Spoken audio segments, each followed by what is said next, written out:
ಹೆಣ್ಣು ಅಂತಂದ್ರೆ ಈಗ್ಲೂ ಕೂಡ ತಾತ್ಸಾರ ಇನ್ನೂ ಫುಲ್ ಸ್ಟಾಪ್ ಬಿದ್ದಿಲ್ಲ ಅಂತವ್ರಿಗೆ ಮಾದರಿಯಾಗಿ ನೀವು ಒಬ್ಬ ಆಟೋ ಚಾಲಕಿಯಾಗಿ ಹಗ್ಲು ರಾತ್ರಿ ಅಂತ ದುಡಿತಾ ಇದ್ದೀರಾ. ನಮ್ಮಪ್ಪ ನನ್ಗೆ ಯಾವತ್ತು ಹೆಣ್ಣಿನ ತರ ನನಗೆ ಬೆಳೆಸ್ಲಿಲ್ಲ, ಗಂಡ ತರನೇ ಬೆಳೆಸಿದ್ದು. ಪ್ರೆಷರ್ ಫುಲ್ ಲೈಫ್ ಇಂದ ದೂರ ಆಗಬೇಕು ಅನ್ನೋ ಕಾರಣಕ್ಕೆ ಆಟೋ ಡ್ರೈವರ್ ಆದ್ರಿ. ಏನ ನಿಮ್ಮ ಪ್ರೆಷರ್ ಫುಲ್ ಲೈಫ್ ಕತೆ ಏನು? ಮನೆದು ಮತ್ತೆ ಈ ಕಡೆ ಆಫೀಸ್ ಎರಡು ಮ್ಯಾನೇಜ್ ಮಾಡಕ್ಕೆ ತುಂಬಾನೇ ಕಷ್ಟ ಆಗ್ತಿತ್ತು. ಆ ಟೈಮಲ್ಲಿ ನಾನು ನನ್ನ ತಮ್ಮ ಆಟೋ ಓಡಿಸ್ತಿದ್ದ, ಅವನತ್ರ ಸುಮ್ಮನೆ ಪ್ಯಾಷನ್ ಅಂತ ನಾನು ಕಲ್ತ್ಕೊಂಡಿದ್ದೆ. ಅದನ್ನೇ ನಾನು ವೃತ್ತಿ ಜೀವನಕ್ಕೆ ಅಳವಡಿಸ್ಕೊಂಡು ಬಂದೆ. IT ಕಂಪ್ನಿಯಲ್ಲಿ ಒಳ್ಳೊಳ್ಳೆ ಲಕ್ಷಗಟ್ಟಲೆ ಸಂಬಳ ತಗೊಳ್ತಾ ಇದ್ದರು ಕೂಡ ಒಂದಿಷ್ಟು ಪ್ರೆಷರ್ಗೋಸ್ಕರ ಉದ್ಯೋಗವನ್ನ ಕ್ವಿಟ್ ಮಾಡಿ ಅವರದ್ದೇ ಆದ ಬೇರೆ ಉದ್ಯೋಗಗಳಿಗೋಸ್ಕರ ಅಥವಾ ಇನ್ನೊಂದಕ್ಕೋ ಮತ್ತೊಂದಕ್ಕೋ ಶಿಫ್ಟ್ ಆಗ್ತಾ ಇರುವಂತವ್ರನ್ನ. ಫೈನಾನ್ಷಿಯಲ್ ಪ್ರಾಬ್ಲಮ್ ತುಂಬಾ ಇತ್ತು ನನಗೆ ಆ ಟೈಮಲ್ಲಿ. ಸಿಂಗಲ್ ಪೇರೆಂಟ್ ಆಗಿರೋದಕ್ಕೆ ನಾನೇ ನನ್ನ ಮನೆಗೆ ನನ್ನ ಮಕ್ಕಳಿಗೆ ನಾನೇ ಆಧಾರ, ಬೇರೆ ಎಲ್ಲೂ ನನಗೆ ಅಮೌಂಟ್ ಬರೋ ಅಂಥ ಪರಿಸ್ಥಿತಿ ಇರಲಿಲ್ಲ. ಫೈನಾನ್ಷಿಯಲಿ ತುಂಬಾನೇ ಟಫ್ ಆಗಿತ್ತು ಅವಾಗ. ಒಬ್ಬರೇ ಜೀವನ ನಡೆಸ್ತಾ ಇದ್ರಿ, ಮಕ್ಕಳನ್ನ ನೀವೇ ನೋಡ್ಕೋಬೇಕಿತ್ತು, ನೀವು ಕೆಲಸಕ್ಕೂ ಹೋಗ್ಬೇಕಿತ್ತು. ಆ ಟೈಮಲ್ಲಿ ಹೇಗೆ ನಿಭಾಯಿಸ್ತಿದ್ರಿ? ತುಂಬಾ ಕಷ್ಟ ಆಗ್ತಿತ್ತು ಮ್ಯಾಮ್. ನಾನು ಅದೇ ಹೇಳ್ತಿದ್ದೀನಿ, ನಾನು ಹೊರಗಡೆ ಬಂದು 1 ತಿಂಗಳು ನನ್ನ ಮಕ್ಕಳನ್ನ ಅನಾಥಾಶ್ರಮದಲ್ಲಿ ಬಿಟ್ಟಿದ್ದೆ. ನಾನು ಫ್ರೆಂಡ್ಸ್ ರೂಮಲ್ಲಿ ಇದ್ದೆ, ನನ್ನ ಫ್ರೆಂಡ್ ಒಬ್ರು ರೂಮಲ್ಲಿ ಇದ್ದೆ. ಆಮೇಲೆ ಮತ್ತೆ ಚಿಕ್ಕದಾಗ ಒಂದು ರೂಮ್ ಮಾಡ್ಕೊಂಡು ಅವ್ರ ಮನೇಲಿ ಇದ್ದೆ. ಮತ್ತೆ ನಾನು ಆಗ ಊಟ ತಿಂಡಿಗೆ ಏನೋ ಸಮಸ್ಯೆ ಇರ್ಲಿಲ್ವಾ? ನೀವು ಹಸ್ಬೆಂಡ್ ನ ಮಟ್ಟು ಮನೆಗೆ ಈಚೆ ಬಂದ ಮೇಲೆ ನೀರು ಬನಾನ ಅಷ್ಟೇ ನಾನು ಜಾಸ್ತಿ ಇದು ಮಾಡ್ತಿದ್ದು, ವೇಸ್ಟ್ ಖರ್ಚೆಲ್ಲ ಮಾಡ್ತಿರ್ಲಿಲ್ಲ. ನಮಸ್ತೆ ವೀಕ್ಷಕರೇ, ಸುಮನ್ ಟಿವಿ ಕನ್ನಡಗೆ ಸ್ವಾಗತ. ನಾನು ಶಮ್ಮಿ ಶೆಟ್ಟಿ. ಹೆಣ್ಮಕ್ಳು ಅಂದ್ರೆ ಮೂಗು ಮುರಿಯೋರಿಗೆ ಬಹುಶಃ ಈ ಸ್ಟೋರಿ ಒಂದ್ ರೀತಿಯಲ್ಲಿ ಇನ್ಸ್ಪಿರೇಷನ್ ಆಗ್ಬೋದು. ಯಾಕೆ ಅಂದ್ರೆ ಡ್ರೈವಿಂಗ್ ಅನ್ನೋದನ್ನ ಫ್ಯಾಷನ್ಗೋಸ್ಕರ ಕಲ್ತು ಅದನ್ನೇ ಪ್ರೊಫೆಷನಲ್ ಆಗಿ ಬಳಸ್ಕೊಂಡು IT ಕಂಪ್ನಿಯಲ್ಲಿ ತಗೊಳ್ತಾ ಇದ್ದಂತಹ ಸ್ಯಾಲ್ರಿಯ ಡಬಲ್ ಹಣವನ್ನ ಆಟೋ ಚಾಲಕಿಯಾಗಿ ಈಕೆ ದುಡಿತಾ ಇದ್ದಾರೆ. ಬಹುಶಃ ಇವರ ಸ್ಟೋರಿ ನೀವೀಗಾಗಲೇ ಆನ್ಲೈನ್ಗಳಲ್ಲಿ ಕೇಳಿರ್ತೀರಾ. ತುಂಬಾ ವೈರಲ್ ಆಗಿತ್ತು ಇವರ ವಿಡಿಯೋ. ಇವರು ನಮ್ಮ ಜೊತೆ ಇದ್ದಾರೆ ಇವತ್ತು. ನೇತ್ರ ಅವರು ಆಟೋ ಡ್ರೈವರ್ ಆಗಿ ಕೆಲಸ ಮಾಡ್ತಾ ಇದ್ದಾರೆ. ಮೊದಲು IT ಉದ್ಯೋಗಿ ಆಗಿದ್ರು. ಪ್ರೆಷರ್ ಫುಲ್ ಲೈಫ್ಗೆ ಫುಲ್ ಸ್ಟಾಪ್ ಇಡ್ಲಿಕ್ಕೋಸ್ಕರ ಆಟೋ ಡ್ರೈವರ್ ಆಗಿ ಮಾರ್ಪಟ್ಟಿದ್ದಾರೆ. ಅವರ ಸ್ಟೋರಿನ ನಾವು ಕೇಳೋಣ, ನಿಮ್ಗೂ ತಿಳಿಸ್ಕೊಡ್ತೀನಿ, ಬನ್ನಿ. ಮೇಡಮ್ ನಮಸ್ತೆ. ನಮಸ್ತೆ ಮೇಡಮ್. ನಾನು ಆಗ್ಲೇ ಹೇಳಿದೆ, ಹೆಣ್ಮಕ್ಳು ಅಂತಂದ್ರೆ ಒಂದಿಷ್ಟು ಜನ ಮೂಗ್ ಮುರಿತಾರೆ. ಅಯ್ಯೋ ನನಗೆ ಹೆಣ್ಣು ಹುಟ್ಬಿಡ್ತು, ಅಥವಾ ನನ್ನ ಸೊಸೆ ಹೆಣ್ಣು, ಯಾವ್ದೋ ಒಂದು ಹೆಣ್ಣು ಅಂತಂದ್ರೆ ಈಗ್ಲೂ ಕೂಡ ತಾತ್ಸಾರ ಇನ್ನೂ ಫುಲ್ ಸ್ಟಾಪ್ ಬಿದ್ದಿಲ್ಲ ಅಂತವ್ರಿಗೆ ಮಾದರಿಯಾಗಿ ನೀವು ಒಬ್ಬ ಆಟೋ ಚಾಲಕಿಯಾಗಿ ಹಗ್ಲು ರಾತ್ರಿ ಅಂತ ದುಡಿತಾ ಇದ್ದೀರಾ. ಒಂದು ಹೆಣ್ಣಾಗಿ ಆಟೋ ಚಾಲಕಿಯಾಗಿರೋದಕ್ಕೆ ನಿಮ್ಗೆ ಏನ್ ಅನ್ಸುತ್ತೆ? ತುಂಬಾ ಹೆಮ್ಮೆ ಅನಿಸ್ತಿದೆ ಮ್ಯಾಮ್ ನನಗೆ. ನಮ್ಮಪ್ಪ ನನ್ಗೆ ಯಾವತ್ತು ಹೆಣ್ಣಿನ ತರ ನನಗೆ ಬೆಳೆಸ್ಲಿಲ್ಲ, ಗಂಡ ತರನೇ ಬೆಳೆಸಿದ್ದು. ಅಂದ್ರೆ ಗಂಡ್ ಮಕ್ಳಿಗೆ ಹೆಣ್ಮಕ್ಳಿಗೆ ಯಾವುದೇ ತರ ಭೇದ ಭಾವ ಮಾಡ್ತಿಲ್ಲ. ಯಾಕಂದ್ರೆ ನಾವು ಒಂಟಿಯಾಗಿದ್ದಾಗೂ ನಾವು ಹೇಗೆ ಬದುಕಬೇಕು ಅನ್ನೋದನ್ನ ಬದುಕು ಕಟ್ಕೊಟ್ಟಿದ್ದಾರೆ. ಹೌದು ಹೌದು ಹೌದು. ಯಾಕಂತಂದ್ರೆ ಪ್ರತಿಯೊಬ್ಬರ ಹುಡುಗ ಆಗಿರ್ಲಿ ಹುಡುಗಿ ಆಗಿರ್ಲಿ, ಆಕೆಯ ಧೈರ್ಯ ಅಥವಾ ಆತನ ಏನು ಶ್ರಮ ಪ್ರತಿ ಒಂದಕ್ಕೂ ಕೂಡ ಬಹುಶಃ ಅವರ ತಂದೆ ತಾಯಿನೇ ಮೊದಲ ಬುನಾದಿ ಆಗಿರ್ತಾರೆ. ನೀವು ಆಟೋ ಡ್ರೈವರ್ ಆಗಿರ್ಲಿಲ್ಲ, ಒಂದಿಷ್ಟು ಪ್ರೆಷರ್ ಫುಲ್ ಲೈಫ್ ಇಂದ ದೂರ ಆಗಬೇಕು ಅನ್ನೋ ಕಾರಣಕ್ಕೆ ಆಟೋ ಡ್ರೈವರ್ ಆದ್ರಿ. ಏನ ನಿಮ್ಮ ಪ್ರೆಷರ್ ಫುಲ್ ಲೈಫ್ ಕತೆ ಏನು ಮೇಡಮ್? ಮ್ಯಾಮ್ ನಾನು ಈ ಮೊದಲು ಹೇಳಬೇಕಾದ್ರೆ ನಾನು IT ಕಂಪನಿಲಿ ವರ್ಕ್ ಮಾಡ್ತಾ ಇದ್ದೆ. IT ಮ್ಯಾನೇಜರ್ ಆಗು ಅಥವಾ ಬೇರೆ IT ಲೆವೆಲಲ್ಲಿ ವರ್ಕ್ ಮಾಡಿಲ್ಲ. ನಾನು IT ಕಂಪನಿನಲ್ಲಿ ಸಾಫ್ಟ್ ಸರ್ವಿಸ್ ಫೀಲ್ಡ್ ಅಲ್ಲಿ ನಾನು ವರ್ಕ್ ಮಾಡ್ತಾ ಇದ್ದು, ಫೆಸಿಲಿಟಿ ಎಕ್ಸಿಕ್ಯೂಟಿವ್ ಆಗಿ ವರ್ಕ್ ಮಾಡ್ತಾ ಇದ್ದೆ ನಾನು. ಸರ್ವಿಸ್ ಫೀಲ್ಡ್ ಅಂದ್ರೆ ಆಲ್ಮೋಸ್ಟ್ ತುಂಬಾನೇ ಹೆಡ್ಎಕ್ಸ್ ಇರುತ್ತೆ. ಅಲ್ಲಿ ತುಂಬಾನೇ ಹೆಡ್ಎಕ್ಸ್ ಇರುತ್ತೆ. ಕ್ಲೈಂಟ್ಸ್ ಕಡೆಯಿಂದನೂ ಪ್ರೆಸರ್ ಬರುತ್ತೆ, ಮತ್ತೆ ಎಂಪ್ಲಾಯೀಸ್ ಕಡೆಯಿಂದನೂ ಪ್ರೆಸರ್ ಇರುತ್ತೆ ನಮಗೆ. ಆದ್ರಿಂದ ನನಗೆ ಮನೇಲಿ ನಾನು ಅವಾಗ ಸಿಂಗಲ್ ಪೇರೆಂಟ್ ಆಗಿದ್ದೆ ಒಂದು ಸ್ವಲ್ಪ ದಿವಸ. ಆ ಟೈಮಲ್ಲಿ ನನಗೆ ಅದು ಮನೆದು ಮತ್ತೆ ಈ ಕಡೆ ಆಫೀಸ್ ಎರಡು ಮ್ಯಾನೇಜ್ ಮಾಡಕ್ಕೆ ತುಂಬಾನೇ ಕಷ್ಟ ಆಗ್ತಿತ್ತು. ಆ ಟೈಮಲ್ಲಿ ನಾನು ನನ್ನ ತಮ್ಮ ಆಟೋ ಓಡಿಸ್ತಿದ್ದ, ಅವನತ್ರ ಸುಮ್ಮನೆ ಪ್ಯಾಷನ್ ಅಂತ ನಾನು ಕಲ್ತ್ಕೊಂಡಿದ್ದೆ. ಅದನ್ನೇ ನಾನು ವೃತ್ತಿ ಜೀವನಕ್ಕೆ ಅಳವಡಿಸ್ಕೊಂಡು ಬಂದೆ. ಓಕೆ. ನೇತ್ರ ಅವರು ಯಾವ ಊರಲ್ಲಿ ಹುಟ್ಟಿದ್ದು, ಏನ್ ಓದಿದ್ದು, ಹೇಗೆ ಅವರ ಬೆಂಗಳೂರಿವರೆಗೂ ಅವರ ಜರ್ನಿ ಯಾವ ರೀತಿಯಾಗಿ ಆಯ್ತು? ಮ್ಯಾಮ್ ನಾನು ಹುಟ್ಟಿದ್ದು ಶಿವಮೊಗ್ಗ ಡಿಸ್ಟಿಕ್ ಸಾಗರ ತಾಲೂಕ್ ಕೊರ್ಲಿಕೊಪ್ಪ ಅನ್ನೋ ಒಂದು ಚಿಕ್ಕ ಹಳ್ಳಿ, ಅಲ್ಲಿ ಹುಟ್ಟಿದ್ದು. ಓದಿದ್ದು ಬೆಳೆದಿದ್ದೆ ಎಲ್ಲ ಅಲ್ಲೇನೆ. ನಾನು ಇದು 10th ವರೆಗೂ ಎಲ್ಲ ನಾನು ಅಲ್ಲೇ ಓದಿದ್ದು. ಅದಾದ್ಮೇಲೆ 10th ಮುಗಿಸಿದ್ಮೇಲೆ ಡಿಪ್ಲೊಮೊ 2 years ನಾನು ಮಾಡಿದ್ದೀನಿ. ಡಿಪ್ಲೊಮೊ ಇನ್ CS ಮಾಡಿದ್ದೀನಿ. ಅದರಲ್ಲಿ ಇನ್ಕಂಪ್ಲೀಟ್ ನಾನು ಮಾಡಿರೋದು. ಡಿಪ್ಲೊಮೊ CS ಇನ್ಕಂಪ್ಲೀಟ್ ಆಗಿದೆ ನಂದು. ಬೆಂಗಳೂರಿಗೆ ಅಂದ್ರೆ ಜೀವನ ಕಟ್ಕೋಬೇಕಾದ್ರೆ ಏನಾದ್ರು ಬೆಂಗಳೂರಿಗೆ ಬರ್ಬೇಕಲ್ಲ ಅಂತ ಹೇಳ್ಬಿಟ್ಟು ನಾನು 2009 ಅಲ್ಲಿ ಬೆಂಗಳೂರಿಗೆ ಪಾದಾರ್ಪಣೆ ಮಾಡಿರ್ತೀನಿ. ಆ ಟೈಮಲ್ಲಿ ಬಂದಾಗ ನಾನು ಫಸ್ಟ್ ನಾನು ಕೆಲಸ ಸೇರ್ಕೊಂಡಾಗ ಕಾಲ್ ಸೆಂಟರ್ ಎಲ್ಲ ಸೇರ್ಕೊಂಡಿದ್ದು. ಕಾಲ್ ಸೆಂಟರ್ ಅಲ್ಲಿ ಮಾಡ್ಕೊಂಡೆ. ಅದಾದ್ಮೇಲೆ ನಾನು ಅದ ಸಾಫ್ಟ್ ಸರ್ವಿಸ್ ಇದಕ್ಕೆ ಫೀಲ್ಡ್ಗೆ ಅಂತ ಹೇಳ್ಬಿಟ್ಟು ಅದಾದ್ಮೇಲೆ ಕಾಲ್ ಸೆಂಟರ್ ಮಾಡ್ಬೇಕಾದ್ರೆ ಮದ್ವೆ ಆಯ್ತು ನಂದು. ಆಮೇಲೆ 2013 ಅಲ್ಲಿ ಮತ್ತೆ ನಾನು ಜಾಬಿಗೆ ಬಂದಿದ್ದು. ಆ ಟೈಮಲ್ಲಿ ನಾನು ಅದೇ ವರ್ಕ್ ಮಾಡ್ಕೊಂಡ್ ಬಂದೆ ಮ್ಯಾಮ್ IT ನಲ್ಲಿ. IT ಕಂಪನಿಗಳಲ್ಲೇ ವರ್ಕ್ ಅವಾಗ ಮಾಡ್ಕೊಂಡು IT ಲೈಫ್ ಸ್ಟಾರ್ಟ್ ಹಾ ಆಯ್ತು. IT ಕಂಪನಿಗಳಲ್ಲೇ Okay. ವರ್ಕ್ ಮಾಡಿರೋದು. ಬಟ್ ಅದೇ ಸಾಫ್ಟ್ ಸರ್ವಿಸ್ ಫೀಲ್ಡ್ ಅಲ್ಲಿ ನಾನು ವರ್ಕ್ ಮಾಡಿರೋದು ಮ್ಯಾಮ್. ಒಂದಿಷ್ಟು ಜನ ನಿಮ್ಮ ಸ್ಟೋರಿ ಕೇಳಿ ಬ್ಯಾಡ್ ಕಮೆಂಟ್ಸ್ ಹಾಕೋರು ಎಲ್ಲ ನೋಡ್ತಾ ಇರೋದಕ್ಕೆ ನಾನ್ ಹೇಳ್ತಾ ಇರೋದು, ಆ, ಏನು IT ಕಂಪನಿ ಉದ್ಯೋಗ ನೀವೇನೀಗ ಬಿಟ್ಟು ಒಂದು 4 ವರ್ಷದಿಂದ ಆಟೋ ಓಡಿಸ್ತಾ ಇದ್ದೀರಾ, ಇದೇ ತರ ಸಾಕಷ್ಟು ನ್ಯೂಸ್ಗಳು ಇತ್ತೀಚಿನ ದಿನಗಳಲ್ಲಿ ವೈರಲ್ ಆಗ್ತಾ ಇದೆ. 11 ವರ್ಷ 15 ವರ್ಷ ಕೆಲಸ ಮಾಡಿದವರು ಕೂಡ IT ಕಂಪ್ನಿಯಲ್ಲಿ ಒಳ್ಳೊಳ್ಳೆ ಲಕ್ಷಗಟ್ಟಲೆ ಸಂಬಳ ತಗೊಳ್ತಾ ಇದ್ದರು ಕೂಡ ಒಂದಿಷ್ಟು ಪ್ರೆಷರ್ಗೋಸ್ಕರ ಅಥವಾ ಅವರ ಫ್ಯಾಷನ್ಗೋಸ್ಕರ ಅವರ ಫ್ಯಾಮಿಲಿಗೋಸ್ಕರ ಉದ್ಯೋಗವನ್ನ ಕ್ವಿಟ್ ಮಾಡಿ ಅವರದ್ದೇ ಆದ ಬೇರೆ ಉದ್ಯೋಗಗಳಿಗೋಸ್ಕರ ಅಥವಾ ಇನ್ನೊಂದಕ್ಕೋ ಮತ್ತೊಂದಕ್ಕೋ ಶಿಫ್ಟ್ ಆಗ್ತಾ ಇರುವಂತವ್ರನ್ನ, ಅಂತ ಸ್ಟೋರಿಗಳಿಗೂ ನಿಮ್ಮ ಸ್ಟೋರಿಗೂ ಏನ್ ವ್ಯತ್ಯಾಸ ಅನ್ಸುತ್ತೆ? ಮ್ಯಾಮ್ ನನ್ಗೆ IT ಅಂದ್ರೆ ನನ್ನ ವರ್ಕ್ ಬಿಡೋಕ್ ಮುಂಚೆ ನಾನು ಇದು ಆಟೋ ಫೀಲ್ಡಿಗೆ ಬರಕ್ ಮುಂಚೆ ಒಂದು ವಿದೇಶದಲ್ಲಿ ವರ್ಕ್ ಮಾಡ್ತಿರೋ ಇಬ್ರು ಫ್ರೆಂಡ್ಸ್ದು ನಾನು ವಿಡಿಯೋ ನೋಡ್ಕೊಂಡಿದ್ದೆ. ಅದು ನನಗೆ ಇನ್ಸ್ಪೈರ್ ತಗೊಂಡೆ ನಾನು.